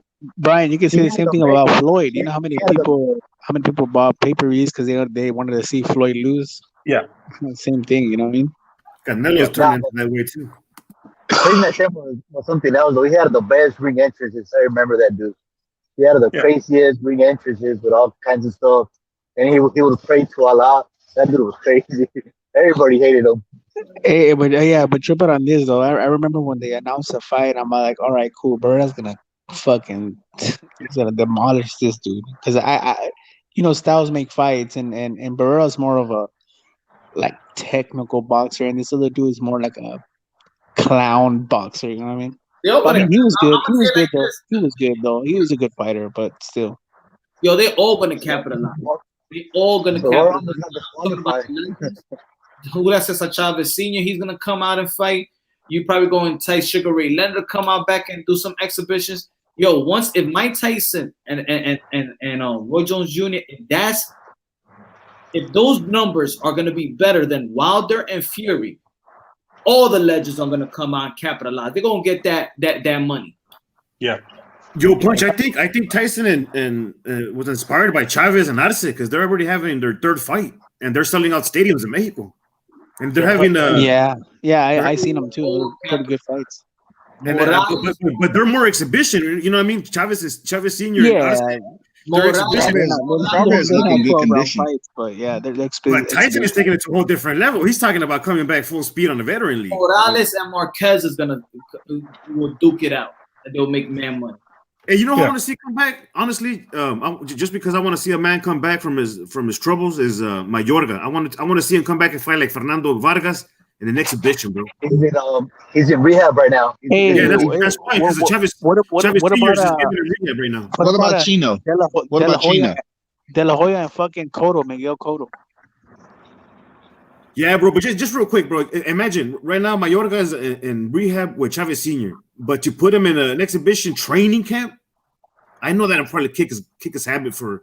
It'll put him back in that fighting mentality. At least like Tyson Fury was talking about his particular habit. Give me Mayorga and Chino. I'll take that. That'd be a good fight too. Coming back though. Look what we talking about right now. Yeah, hey, what about this one? What about Miguel Cotto and Chino Maidana? Nah. Yeah, absolutely. Maidana brother will be good. The rematch. But on a serious note, right? We're talking about this, right? That the boxers today, we're talking about the promoters not promoting them. The boxers today don't promote themselves, not in the right way. Yeah. Well, they have accessibility to new media. They just choose not to use it. Yeah, Muhammad Ali was one of the most famous people in the world. What did he use? He was smart. He was articulate. He used his mouth to sell himself. I don't think that they don't want. I don't think it's the boxer's fault. I think it's who they're signed to that doesn't allow them to say what they want to say freely. Yeah, everybody. Yeah, I can agree with that. Yeah. Hey, I got a question real quick. Politically correct, or they're told to be politically correct. They're not allowed. Boxers today are not allowed to show their personality. That's my problem. And but also it's true. I think that's 100% right. But also I think fans has to take responsibility. Hey, I got a question real quick. I was listening to another streamer. Well, I don't know if it was today. I don't know when. But anyways, who do you guys think is more famous worldwide, Ali or Michael Jordan? Ali. Yeah, bro. Ali. Absolutely, Ali. Yeah, I got it. That's not even close. Damn, really? Fuck. Yeah. I think people when they say Jordan, they might get confused. Raider. A lot of people when they say Jordans, they might just be thinking about the shoes and not even know who that comes back to a basketball player. Okay, you walk around Ireland. You walk around Ireland and you walk around my town, right? You have two pictures, one of Muhammad Ali and one of Michael Jordan, and you show the pictures to average people on the street. I guarantee you, more people know Muhammad Ali than they do Michael Jordan. Yeah, but that's not fair because Ireland's a beatboxing country. You gotta remember, same in England. You gotta remember, in America, boxing was the number 1-2 sport in America at one point. Yeah. Raider, in fairness, where is that was not too basketball long ago either sport? with Ali. The 70s, wasn't it? 60s? Basketball, like NBA in the 70s. No, shit, but basketball is worldwide, dude. They the finals, that shit, they pass it everywhere. But I'm saying in the 70s, basketball was the major. Early, it got. No. I'm talking about right now. I'm not talking about long time ago. Yeah, but in the 90s, basketball was major around the world, right? I didn't see basketball until the mid 2000s here in Ireland. It wasn't on Sky till the mid 2000s. So Okay. Damn, that's crazy. How about Pele or Jordan? Nah, Pelé. soccer is always gonna beat anybody. You heard of Soccer Pelé? is worldwide. Pelé Yeah, from Pelé, Soccer beats Pelé, yeah. Maradona, Ronaldo, those fools. Come on. Pelé is like I think he holds a record for most goals in soccer. Pelé, yeah. Pelé does. Well, soccer's worldwide, you know what I mean, compared to Yeah, soccer Yeah. soccer beats. No Right. boxer right now is leaving us in awe. The World Cup. The World Cup is the most watched event in the world once every 4 years. The World Cup final Yep. is the most watched event. Is the most watched event. Put it like this here: it's 10 Super Bowls worldwide. 10 Super Bowls, one World Cup final. I think the World Cup final is the most watched anything ever. Yeah. I think the American media and sport industry they effed over Deontay Wilder. Deontay Wilder should have been top 3 athlete worldwide with his highlight reel. Yeah. Skills pay the bills. That AJ thing hurt him a lot, though. Him not fighting AJ, that was the worst thing that could have happened to him. Yeah. That would have been and I thought he could have beat AJ, but for some reason he started listening to these dudes on YouTube or whatever, and he never fought AJ. Right. We know who was Al Hammond turned it down because Louis DeBella made the deal. That's what Louis DeBella came out in an interview about a year back saying that he agreed to deal with AJ's team, and Al Hammond put a stop to it because he wasn't part of the conversation. Yeah. You noticed that Lou DeBella was part of not making the biggest fight in men boxing and in women boxing with Katie Taylor, Amanda Serrano, and then Wilder and Joshua. Yeah. But how much is he tied to PBC though? Like Al Hammond, Lou DeBella with Al Hammond. How much is he tied into that though? Well, he was remember Not anymore. They fired him, didn't they? He got fired, I think. Yeah, he got fired for making that $120 million deal behind Deontay's back. No, behind Al Hammond's back. It was behind Deontay too, because Deontay was the fighter that was supposed to take it, and he didn't know anything about it. Yeah, that's because Al Hammond didn't tell him. And think about this, and they gave a non-champ, some dude coming off freaking drug rehab, a 50-50 split. Make that make sense? How does that make sense giving Fury a 50-50 split who didn't have a belt, had no fan base, and they didn't want to do that with AJ when AJ had 3 belts, is the biggest boxer in the UK, recognized worldwide. Yeah, they couldn't make that fight. Okay. One day Wilder's gonna wake up and be like, I fucked up. I just fucked up. Yep. Can I put that in perspective for you, right? He was coming off a 2-year layoff, ballooned up to 400 pounds, right? coming down. He was meant to stand in front of Wilder, get hit, get knocked out, and Wilder's dream can live on. That's what happened. That was the truth of it. He was a cherry pick went wrong. Yeah. So let's be real about it. It was a cherry pick went wrong. And I'm not hitting on Wilder, right? The guy's got power, right? But the boxing skills are, right? Boxing skills lack. The lack of Man, boxing skills. who was a cherry pick going wrong? Who's a cherry pick going wrong? Fury. Yeah, First I time. agree. How is that possible? How? Well, okay, he came off the couch, drug 2-year drug binge, 2-year drink binge. He ballooned up to 400 pound. He made it down to 255 pound. He fought 2 bums. And he wasn't meant to be in shape to fight Wilder the first time. He was meant to stand there in front of Wilder, get hit, get knocked out, and go home. I disagree, brother, because after three I disagree because even after fighting 3 so-called bums, that should be enough to shake off the dust. He It was two bums. It was Sefer he Safari fought two. and Francisco Francisco Pianeta. Pianeta. And they're very, very low tier opposition. I believe he went the distance with one of them to get rounds in, and he knocked out the other one very early. Considering the fact that he was off a 3-year layoff, he had lost that much weight, and not only that, but he'd been actually coming off a layoff, inactivity, high increase in weight, had to lose all that weight, and cocaine, But you're going like backwards. actually drugs and suicidal. No, I'm just lapping everything. It didn't come in order. I know, but you're saying it backwards in time. You should have started from the other end, coming this way. And it Okay, so going into the fight, right? Going into that fight after he lost Man, his belts. don't mention no mental illness stuff, man. Speaking of boxing, you're not a doctor. You're just going off what the storyline, the fake storyline was. I'm not a doctor. I'll tell you, having depression is not going to help you box. Man, you don't know what he had, man. Just because He they said use he it had. as What are you talking about? Yeah, he said he had it, and then he You beat heard it. what I said. He found the Lord, and he beat it. He found that strength, and he came back, and he fought these comeback fights. Man, I understand all that, but just stick to what we know as fight fans and everything. That's Tyson right, Fury you want me came to back and ignore fought that? Sefer Safari and Francisco Pianeta. We're not qualified to speak on the other stuff. Shut the dust off. He was Hey, fresh. bro, I want to hear it. You're doing a good job. He's I making want to hear it. I excuses. want to hear this depressing shit. I want to hear. Hey, I want to hear it. Go ahead. All right. Go, I'll hey, hold on. Go ahead, IBT. Go ahead. I'll ignore the mental illness, even though it's by his own account, right?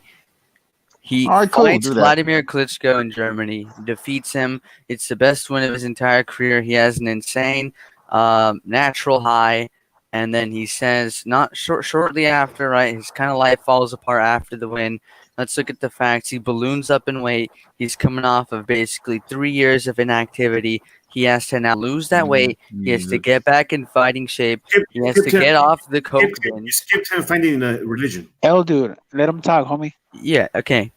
I said I wouldn't cover that, but yes, he by his own account was depressed and suicidal. He overcomes that through religion. He now has to find the motivation to box again. After all this, he's losing weight. He still looks super duper fat and out of shape fighting Sefer Safari, in which he stops in the 4th round. Sefer Safari is a bad opponent. He then goes on to Francisco Pianeta. No, extremely heavy, like over 300 pounds. See, his fight weight is 270, and he's like high 300s. He lost over about 100 pounds. Then he fights Francisco Pianeta. He goes 10 rounds with him and just destroys him. The guy is not good at all, right? And now he's going into the Deontay Wilder fight because he's got a good mouthpiece.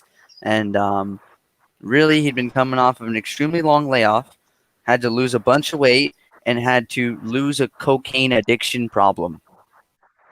To me, it just sounds like I could give you a bunch of fake excuses, like, oh, Deontay Wilder probably had his hand hurting from all the spins and the surgery he had, and he twisted his knee coming into the ring with this heavy suit, and then the first time this isn't a heavy suit. This is he had to lose over 100 It's just pounds. excuses, bro. It's just excuses to me. All I'm saying. It's not excuses because there It was. is, I'm because a lot not of making that up. you wasn't- I'm not you're not making up for qualified him to report losing. on, just I'm not saying. speculation. I'm not even saying he had a bad performance because he did. No, I'm saying he had a performance of a lifetime versus Deontay. Actually, I wouldn't say a performance of a lifetime. He just had a really good performance against Deontay Wilder, and I don't believe that Deontay Wilder's team thought that they were fighting the Tyson Fury that defeated Vladimir Klitschko. They weren't, luckily. They were fighting a lesser Tyson Fury, but even the lesser Tyson Fury gave Deontay Wilder hell. Look at the end result of that fight, right? Yes, Fury got down twice, but that's not how we score boxing by who got dropped. It's a 10-point must system. Looking at the 10-point must system, really, he should have won at least 8-4 knockdowns. I had it 9-3. The judges were completely corrupt. And it was a draw. Look at their faces when the draw was announced. Okay, can we chime in? Can we chime in? Because a lot of what you're telling us is what we already know. You're speculating on a lot of this stuff. So what, Tyson Fury? Look, hold up, bro. So what, Tyson Fury went out? How was his performance when he left the sport? He won, right? It should have been ruled a no contest because he was a cheater, right? He should have lost the titles, right? So he came back. I don't want to hear a PED user and a recreational drug user want to come back and speak about a mental illness. And then you want to give him all the excuses in the world for fighting Sefer Safari and Francisco Pianeta. And then No, I all don't. of a sudden, I said they're miserable. look, I said they're terrible. hey, I just want to finish, bro. So he steps in there with Deontay Wilder, and at no way, shape, or form, I believe Deontay Wilder picked a cherry pick with Tyson Fury, who's a former unified champion. He was in great shape. All the mainstream media was saying it. He's lost all this weight. So what is the excuse if he's trying to get back in shape? That's just an excuse. That's just an excuse at the time. Hold on. One sentence, bro. Just one sentence. No, it's because he got in shape when the fight was announced. He started getting in shape. Before, he was not in shape. Yeah, but real quick, remember, if you leave it up to what they say, what Tyson Fury said is when he found religion, he came back, he found the motivation, he found the spirit, he was back to fighting mode. All right, so those excuses are from his past. You can't keep bringing people's past and try to drag them down just because you haven't made it, possibly. Right? This man made it through his miseries, and this man shook off the dust, and he came back and he fought one heck of a fight. He got a draw, he came back and he won. Right? That's a warrior spirit, homie. Right? Whatever happened in his past, keep it in his past. Homie recovered, and he said, respect his No, religion. I agree with you. I agree with you, but I don't think that was the point. The point that I was making was that all Wilder had to do was fight AJ, and he would have been in top of the world, and he somehow, some way, the sport would have been in a better place. Instead, he fought a dude that IBT described, which is what I thought, a dude that was a cherry pick at the time. Did he come back? Is it a great story for Fury? Yes, it is. And, congrats to him. Like good shit, Fury. You did a good job. You whooped Wilder's ass, and that's cool. I'm not disputing that. What I'm saying is Wilder messed up by not fighting AJ, because I actually think Wilder What could year? have beat AJ at the time. What year? 2018, right? What year? 2018, right? When they was going through negotiation. So basically, you're trying to tell me that Eddie. Look, you're trying to tell me Eddie Hearn say the September date wasn't available when they was in negotiation with Wilder, but all of a sudden, when the 50 million gets denied by Anthony Joshua, it turns around that they come out with Joshua signing a 2-fight Wembley deal, and the first date is going to be September 22nd for Alexander Povetkin, and also that's when the DAZN deal came out, and that's when the WBA said, well, Anthony Joshua has to face his mandatory. So who fought? How can the culpability be placed on Deontay Wilder? Andy Ruiz was not a mandatory. He fought Andy Ruiz twice. How is Andy Ruiz a mandatory?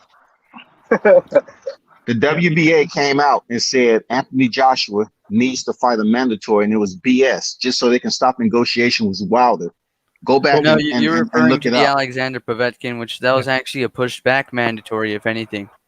Yep. I'm saying Ruiz that was never mandatory. It was a late came out. replacement. You need to understand and When stop you trying turn to down $120 devalue million, everything I'm it's a saying. I'm saying the negotiations stopped because they wanted to make the Povetkin fight and cut off the negotiations with Wilder. That's fact, man.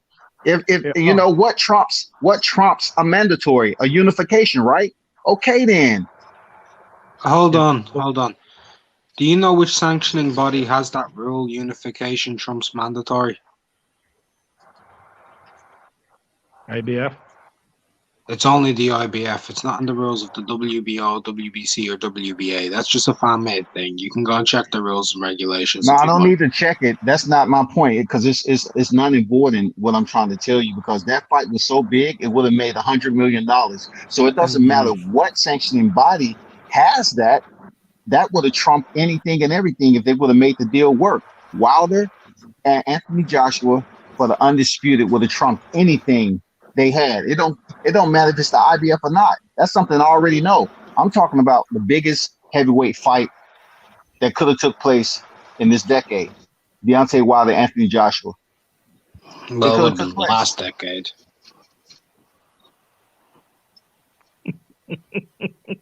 Excuse me? I said that would have been last decade. It's 2020 now.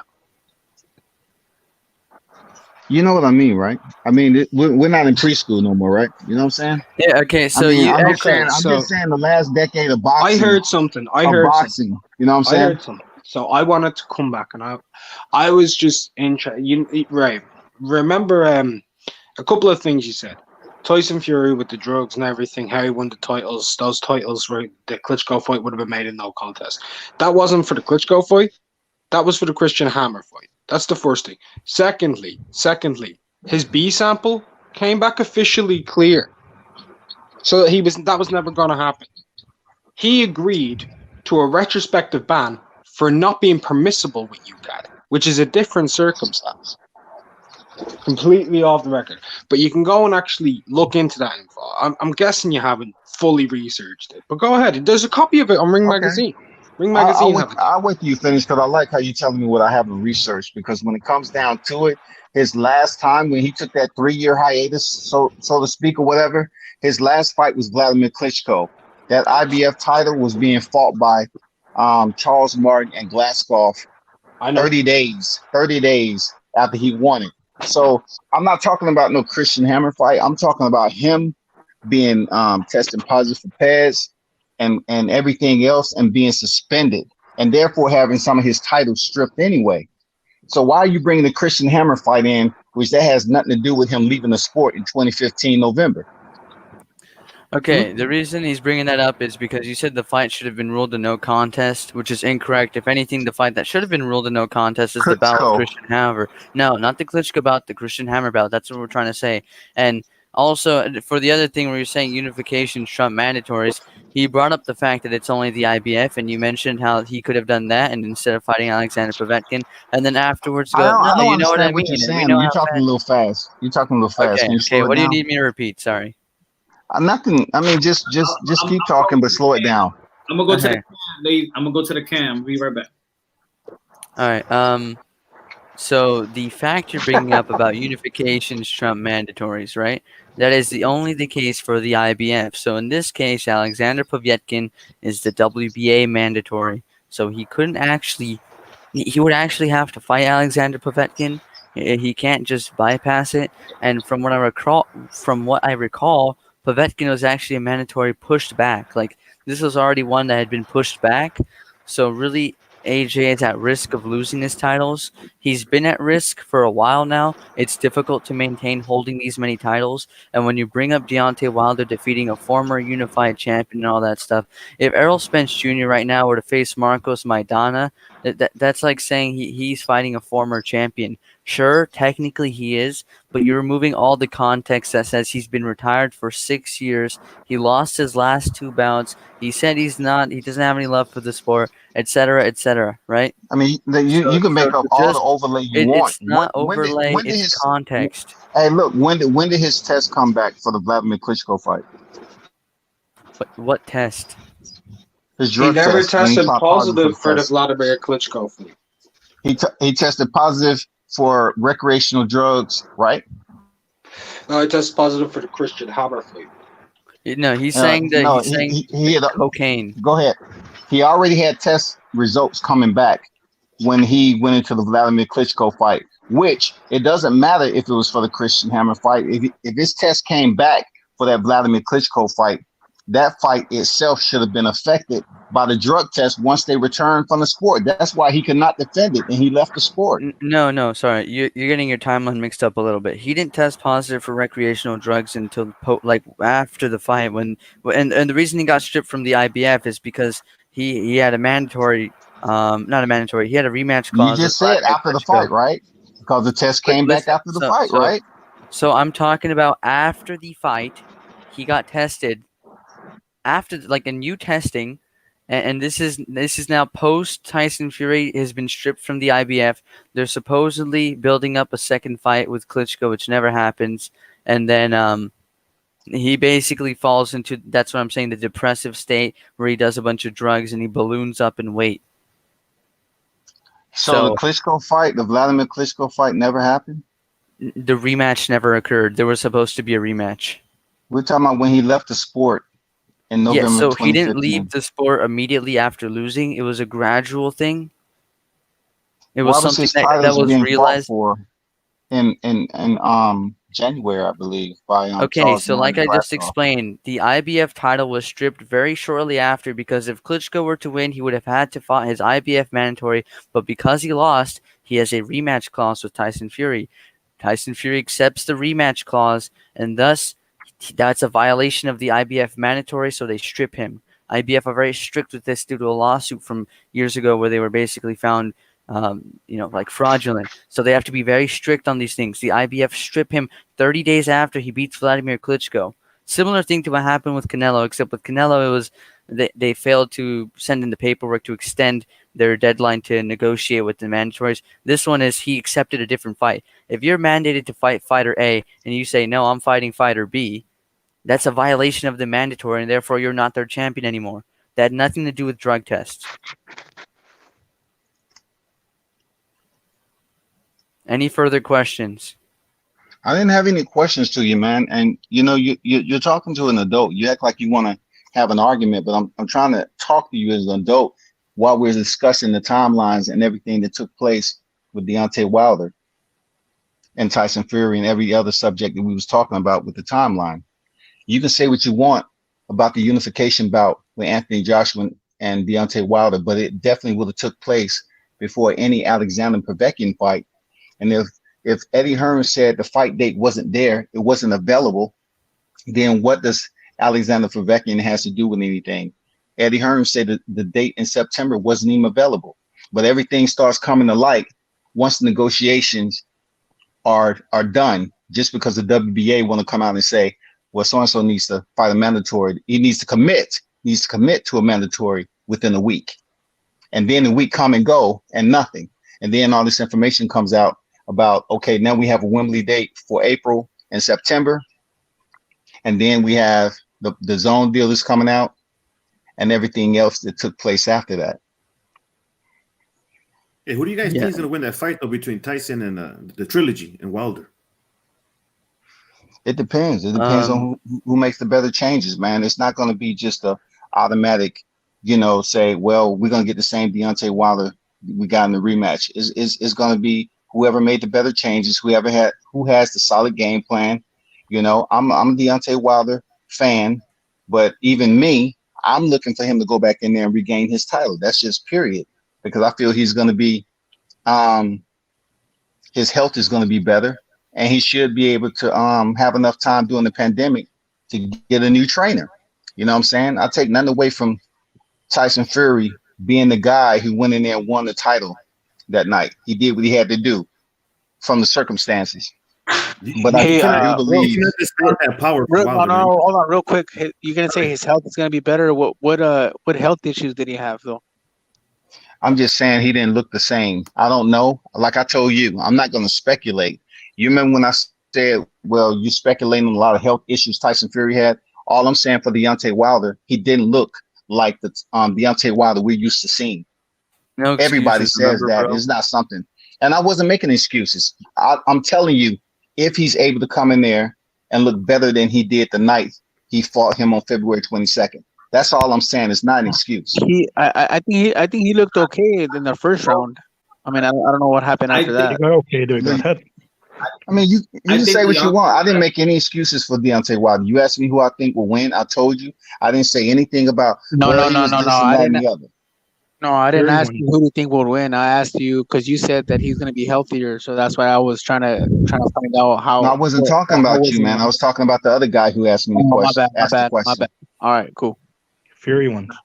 I mean, you all can say Fury is all good, but I'm not going to sit up here and go back and forth. You believe Fury will win? Cool. I'm not that guy, man. I'm not going to go back and go hell in high waters proving that Deontay Wilder is going to win in December when, we don't know what's going to happen. All I'm saying is I believe he can go in there and get his title back. That's it. I agree with you. I'm going for Wilder too. I think at this stage is right now is about game planning. I think it's about game planning. I don't think that Wilder's trainers knew that Tyson Fury was going to come up with that approach. Not even Tyson Fury fans knew that that's what Tyson Fury was going to do. Nobody. I don't care. I don't want to hear nobody say, even Tyson Fury, no, I thought he was going to do the same. Nah.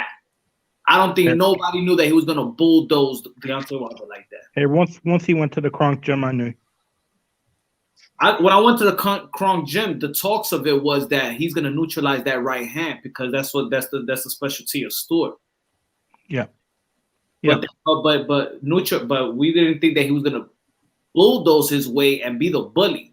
That's not Tyson Fury ever. But did we see Deontay Wilder that plays like basketball defense? Go ahead, Punch.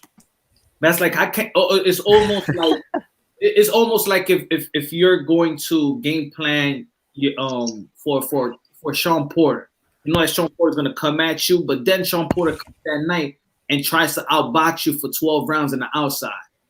Yeah. You know that's kind of what Salido did to Lomachenko in the first half of the fight.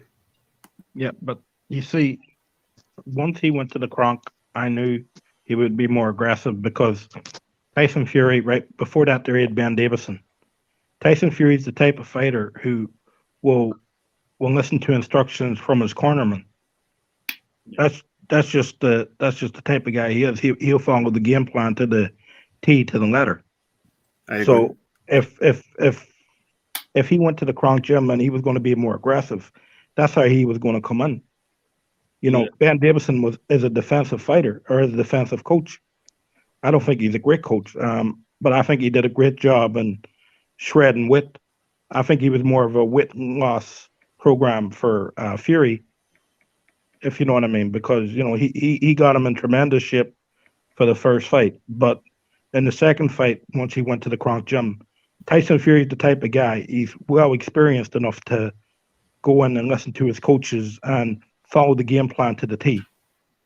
Yeah. You know, so I knew once, and I know Kronk trainers, they like to be aggressive. So I knew, and he said he was going to be aggressive. So I knew going into the fight that he would be aggressive.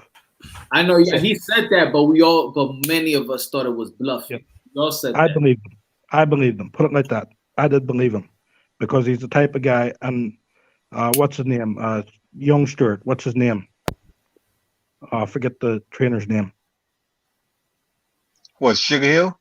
Sugar Hill. Yeah, Sugar Hill. I knew that Sugar Hill was an aggressive trainer, so he's the type of guy to follow instructions. So Yeah, I thought I knew he would be that way.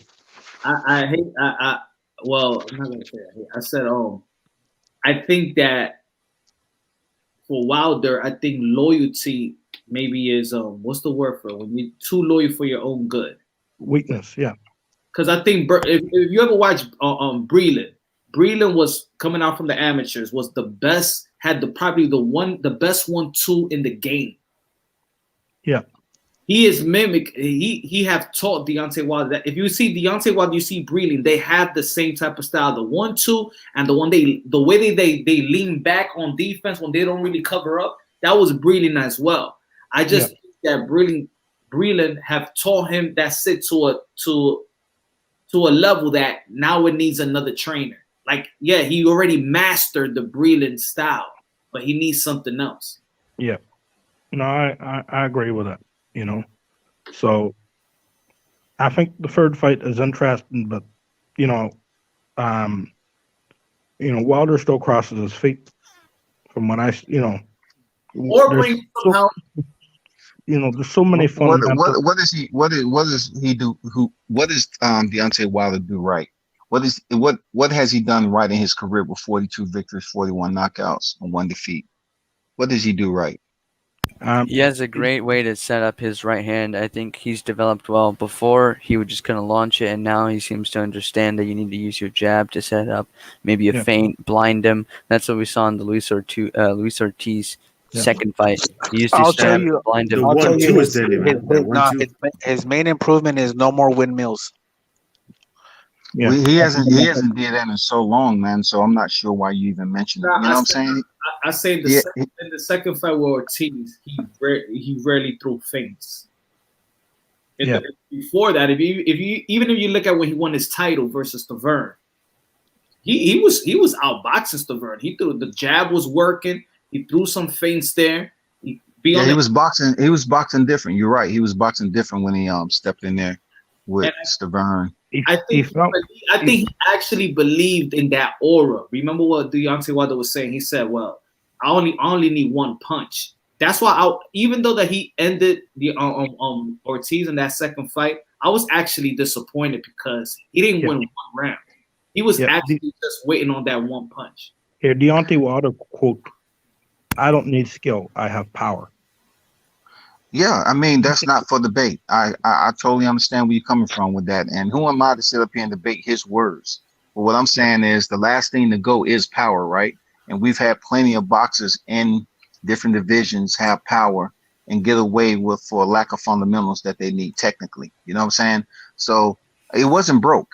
Deontay Wilder was able to get what he was able to achieve because it wasn't broke, and he was able to knock people out. And then he met, February 22nd, Tyson Fury came in the way he did, and he boxed the way he did because we all know that Tyson Fury had the better technical skills out of the two fighters. Deontay Wilder, in my opinion, he took an extensive amount of punishment. He was knocked down twice. There were a lot of wrestling techniques going on with Tyson Fury, a lot of dirty tactics, and I just didn't think. No excuses, bro. No excuses. Three things. I'm just explaining something. Excuse me. I'm explaining. Well, no and I just feel You've like already said that. Expressions includes opinions, bro. Okay, you know what I'm saying? I'm not talking about he could have won and why he didn't win. You didn't hear me say that. I'm speaking about the way he looked. I didn't say why he didn't win. I said the way he looked. So that's not excuses. Period. Okay. You understand? I mean, I elucidated real nice, and I kept it simple. I'm speaking about how he looked, not why he didn't win. Okay, so it's a difference. One difference that I did see in Deontay Wilder in that rematch was that he wasn't that elusive in his feet, because usually he's like he's not usually a good fighter going backwards, but when he's very defensive, elusive. He jumps backwards, he uses the ring for his advantage, he swings around. He comes back. And then he'll come and land that punch on you. That's what I'm saying. Yeah, I didn't see him doing none of that in the rematch. He ballooned up to 231 pounds. That's what it was, man. Because he tried to meet Tyson Fury head on, and I think that's where he went wrong. He should play on the outside, using the ring to his advantage, trying to set him up with that fucking with that power punch instead of meeting him, head on, man. Tyson's too big. So let's say that's a good point. That's the problem, dude. That fool, Tyson Fury has that punch timed, homie. Yeah, man. Well, whatever Tyson had that night, you can't take it away. He won how he won. But what I'm saying about Deontay Wilder, I've seen him perform better in other fights. And at one time, look, check this out. At no time did I say, well, if Deontay Wilder wouldn't have wore this or wouldn't have did that, he would have beat Fury. I've never said that. That's an excuse. I'm just putting it out there. He didn't look like he was 100% that night. Here, do you know when the fight was over? When the second bell rang. No. Right when they were lining up in the weigh-in room when Tyson Fury just pushed him and he made him look like a child. Pushed him like he was nothing. You can say all that. I knew you was gonna bring that. That people was just speculating that, bro. But it might have been a lot of things that was going on. I understand what you're talking about at the weigh-in. Tyson pushed him and Deontay Wilder moved. I get all that. But who am I to make something up like that? That's a big ass excuse right there. That's not an excuse, right? That there was the second, right, where he goes. If I was to compare for him not winning, it's an extreme excuse, But also hold on. Also, too, there could have been nothing wrong with Wilder, and he just lost straight up. No, it was something. If you've been able, check this out. I actually seen both of the fighters fight in person. I actually seen. Now you're speculating, and you're telling these guys not to speculate. Yeah. Well, I think. I mean, y'all just trying to be all touchy feely because I actually seen him fight in person several times. Not just on TV. But we all good, fellas. We all good. Don't try to turn this into a 3-on-1 or whatever. 14-year-old. Okay. I think Tyson Fury spars a 14-year-old. So, and even back then he was a big boy. So. We went over to Manchester and Jesus Christ, he was a big boy. It's 6'4", 6'5" then. No, he's saying that he's not speculating and he's not assuming stuff, but like when it comes to Wilder, now he said, "Oh, I didn't see it." Maybe you did. But see, you're just trying to make it a lopsided situation and just say, okay, now he's talking about Wilder. You want to make it seem like what I'm telling you not to do. You just want to make it Listen, let me finish, bro. Let me finish. Everything that I've said about what I thought about how Wilder looked, I didn't say that was definitive. I just say, well, he looked better in other fights, and I didn't see him looking the same on this night. Okay, I know, no, think you're that giving was, an opinion, and that's what these guys are doing too. But you're not validating their opinion. I mean, why are you talking for other grown men just to try to devalue what I'm saying, man? Look, You know, I'm look. just just trying to speak it keep the the way it same is. energy. It's just That's a what I'm saying. look. okay. It's I just a think dialogue, and the okay. energy is good.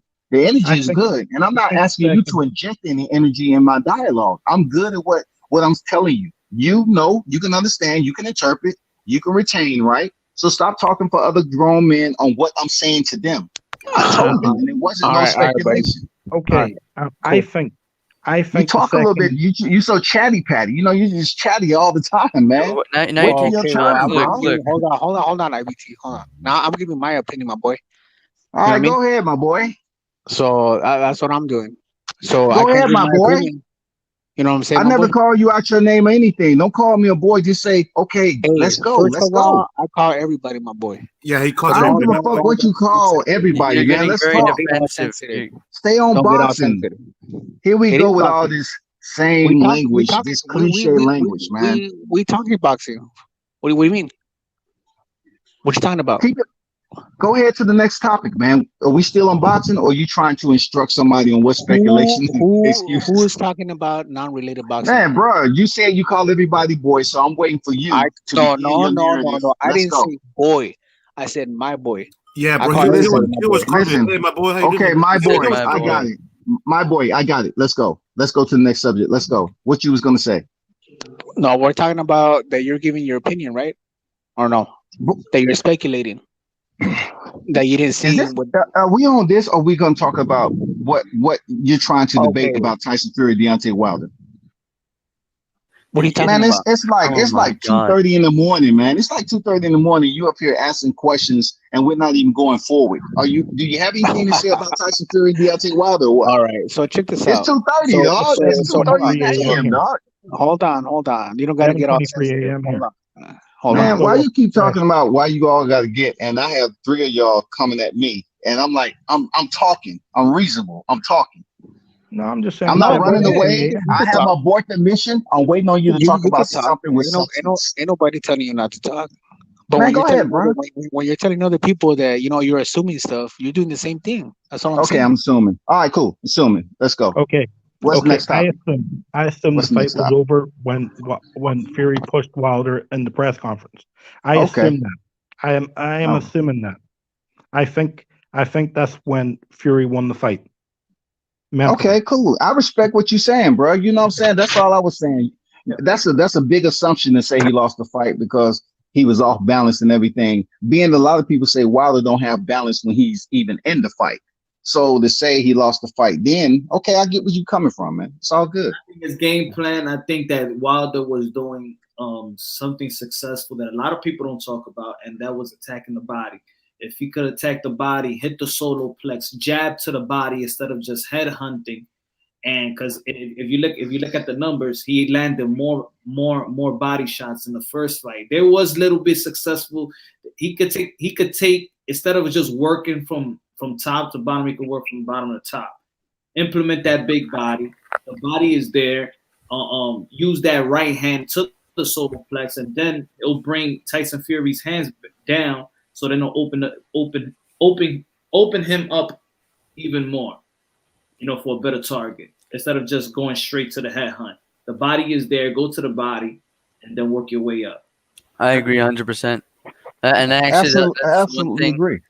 That's actually one thing he was doing well in the rematch.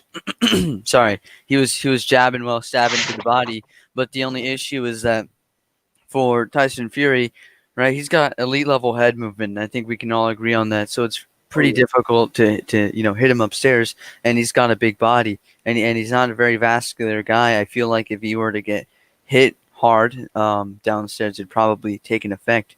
Unfortunately, Wilder didn't have enough time, and he doesn't have the inside craft to be able to dig into the body, right? We had some opportunities where we saw him jab, but let's say a fighter like Canelo, right?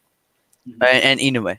These guys have elite level body work. Errol Spence Jr. These guys have elite level body work, but they're not just jabbing to the body the entire fight. They'll jab to the body, and certainly it's a very effective tool. But you also get left hooks to the body, feints that seem like they're left hooks that go to the body. You see right hooks go to the body. You see straight right counter punches. You know what I mean?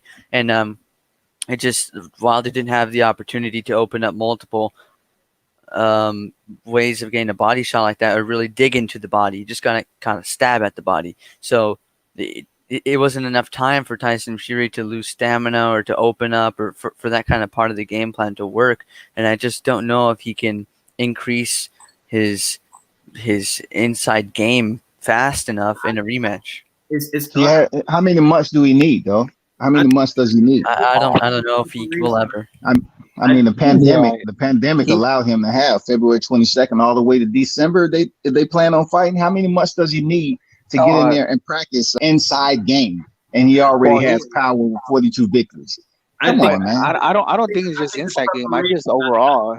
I think it's preparation. I think it's having somebody in your training camp that's going to take control and not you tell them what to do. Because look, one of the most important things, especially if you're going to go to a 12-round bout, is roll work. Deontay Wilder says he does not run. He don't do roll work. That's a problem. He needs to do roll work. He needs. I don't believe Tyson Fury does either punch. He does. He does. He's a big dude. Videos. I don't think. Look, check this out. I know everybody see the videos and when they do the little promos and all that, but I don't think somebody as big as Tyson Fury does an extensive amount of and this is an assumption, an extensive amount of road work due to his size. You know what I'm saying? And how big he is. Because heavyweights, they are the slowest mover fighters. They are the slowest movers fighters in the game. 6'9", 6'7", 270 some pounds. Then off season, well over 290, wherever he's at right now. So he's not going to run a good 5 to 10 miles. I don't care what he says. He's not running that. Speculation, bro. Remember, we don't do that. That's an assumption. That's an assumption I just made too. Yeah. Wilder's an extreme Instagram.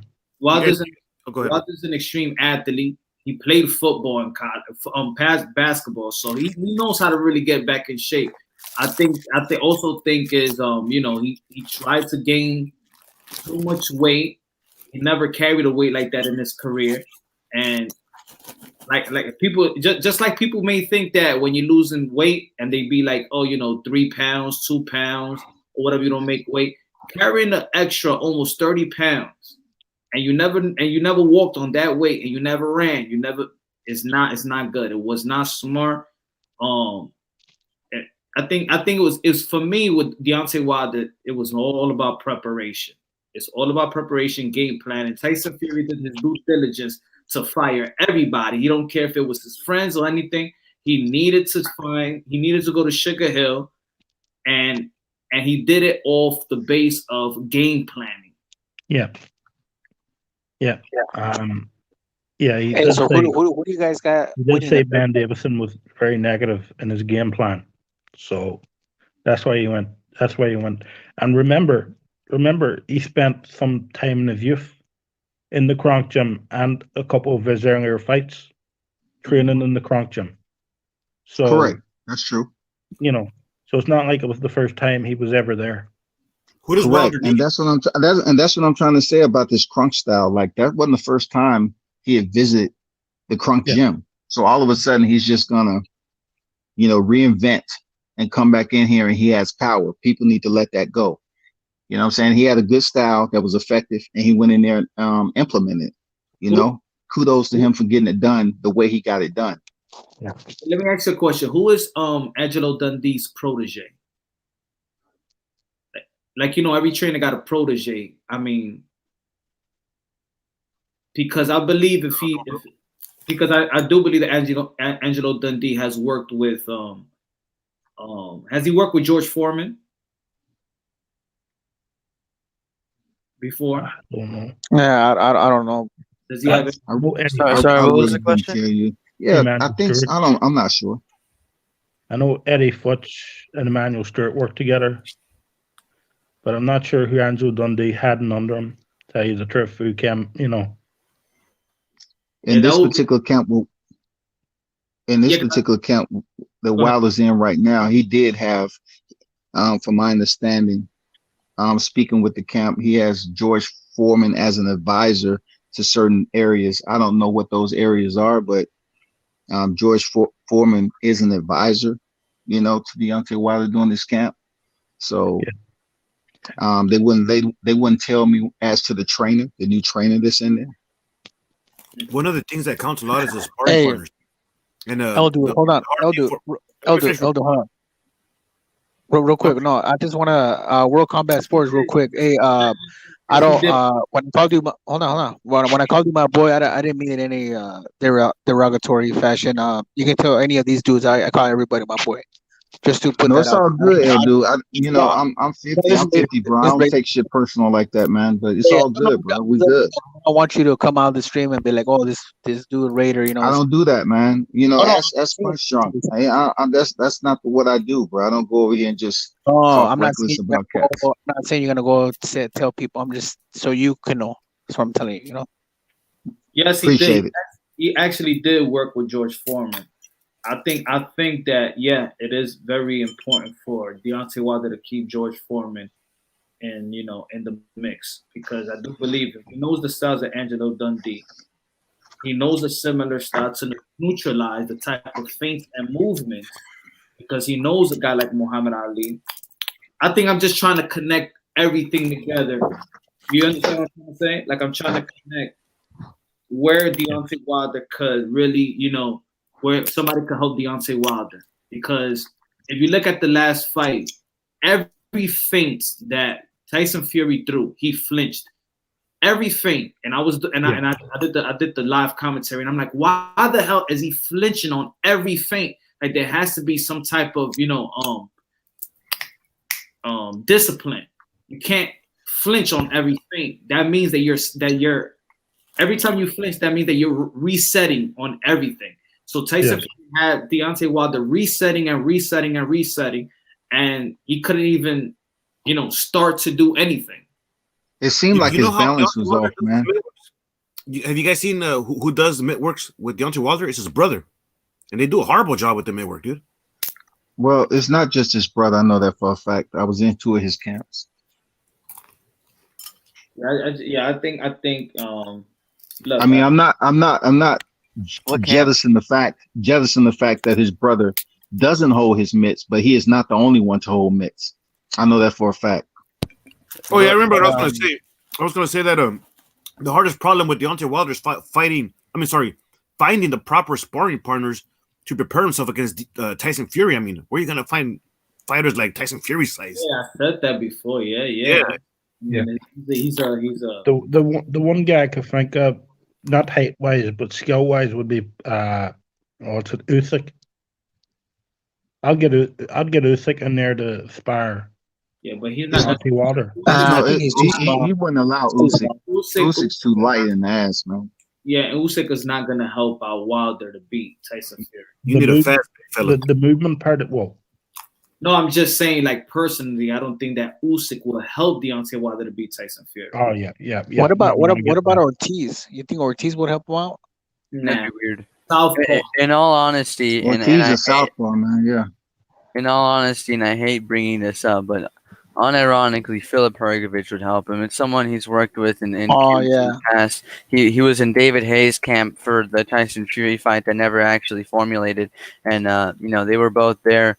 They likely had some good work with each other in that camp, and I think it'd actually be beneficial if they fought each other. He's got the height, he's got the reach.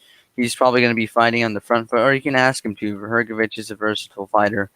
I don't like him, but I do think with movement, Jarrell Miller could help him out.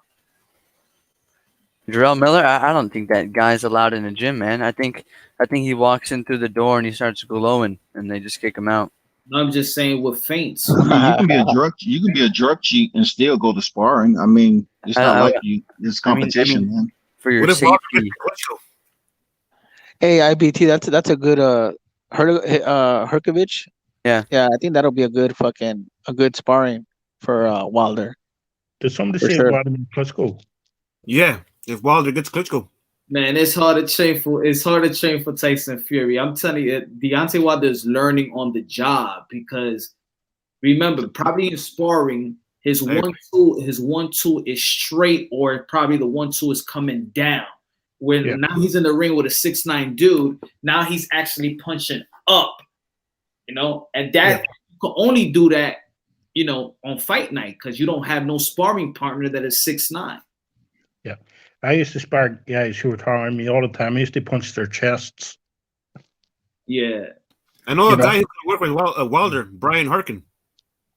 But that's why you ever see Mayweather Senior, and one time they asked him why do you have your fighters throwing the jab all the way high? You know, that's just for preparation. Yeah. You know, you make sure Yeah, he ended with a trio. Yeah. Well, there's one problem with that. I'm 5'9". I'm not gonna help. I thought you were like I'm not gonna help 6'5". height guys. I'd love to spar Wilder. I'm pretty sure you can handle your own and the Ruiz style. Yeah, I would love to spar Wilder. I think a disciplined Ruiz is a tough fight for anybody. Yeah, I think a disciplined Ruiz will be Wilder, to be honest. Andy Ruiz is the one who puts in more work than any other fighter. I don't know about that. Andy Ruiz And will now go to with sleep just like now Reynoso. now that he's with Eddie Reynoso, let's see. Yeah, I heard the Reynoso, and that's supposed to be it.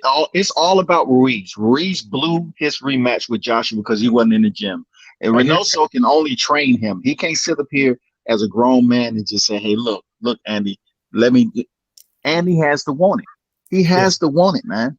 Yeah, and you know what too? Speaking about that, I don't think Eddie Reynoso would have taken him in if Reese wouldn't have been committed. You know, like saying, like, hey, you know what? I'm gonna be committed. You know. Yeah, I hear they put Snicker bars every quarter of an hour. Yeah, they got somebody to hand him Snicker bars every time he makes a quarter of a mile. I think he is going to be dedicated with Reynoso. We'll see what happens. Could have been a major star, man. He left a lot, yo, man. Endorsement, because think about it. Nobody's giving boxers any type of endorsement. It was about to knock on Andy Ruiz's door. Yeah. He missed that. He He should have secured that deal fast. but how much money did he make in total? Earthquake. That's still a lot of money he made, man. He wasted a lot of money in quick succession. He lived it up. How much did he get for their first fight? Around 6 million, I want to say 7 million. In their first fight? He bought 3 houses. Holy shit! I'm telling you. You see right, AJ. AJ's a cash cow. If you fight AJ, that's cash. That's cash to your wallet. So, and how much was a rematch? Like, it had to be double than that. No, just a little more. Just like a little 9, more. It was like something like that. It was in the contract. It's pre-negotiated, yeah. It was in the contract. You right. know, Wow. Hey, IBT, did it shake over there? No, I didn't do anything. To be fair, shook over here. To be fair, I'm moving, so. AJ nearly doubled his purse in Saudi Arabia. Hey, L dude, did it shake over there? Right now? Yeah. I don't know, bro. We had a big old couple raids going down. Some of the neighbors actually fighting each other until the cops had to take care of some business. Oh no, that was an earthquake. It got all crazy. Yeah, I guess somebody was having a party and the neighbors went at it or something. I remember those days in the early 90s and the 80s, man. They used to just knock every apartment door. No, these guys were in houses and I guess somebody was having a party. One got a little too tipsy and then got kind of crazy. That is what it is. Yo, guys, I'm about to cut it off, man. I'm getting tired, man. Right on, Punch. Thank you. Yeah. Thanks for having me on, man. Appreciate you, Punch. Good stream. All right, yeah. Thanks for having me on. Punch, remember, call me Leonardo, and you too, L dude. Call me Leonardo from now on.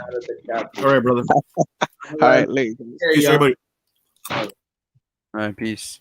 Peace. Let me go see if I see this dude. Have a good one. I see y'all. God bless y'all. Lisa.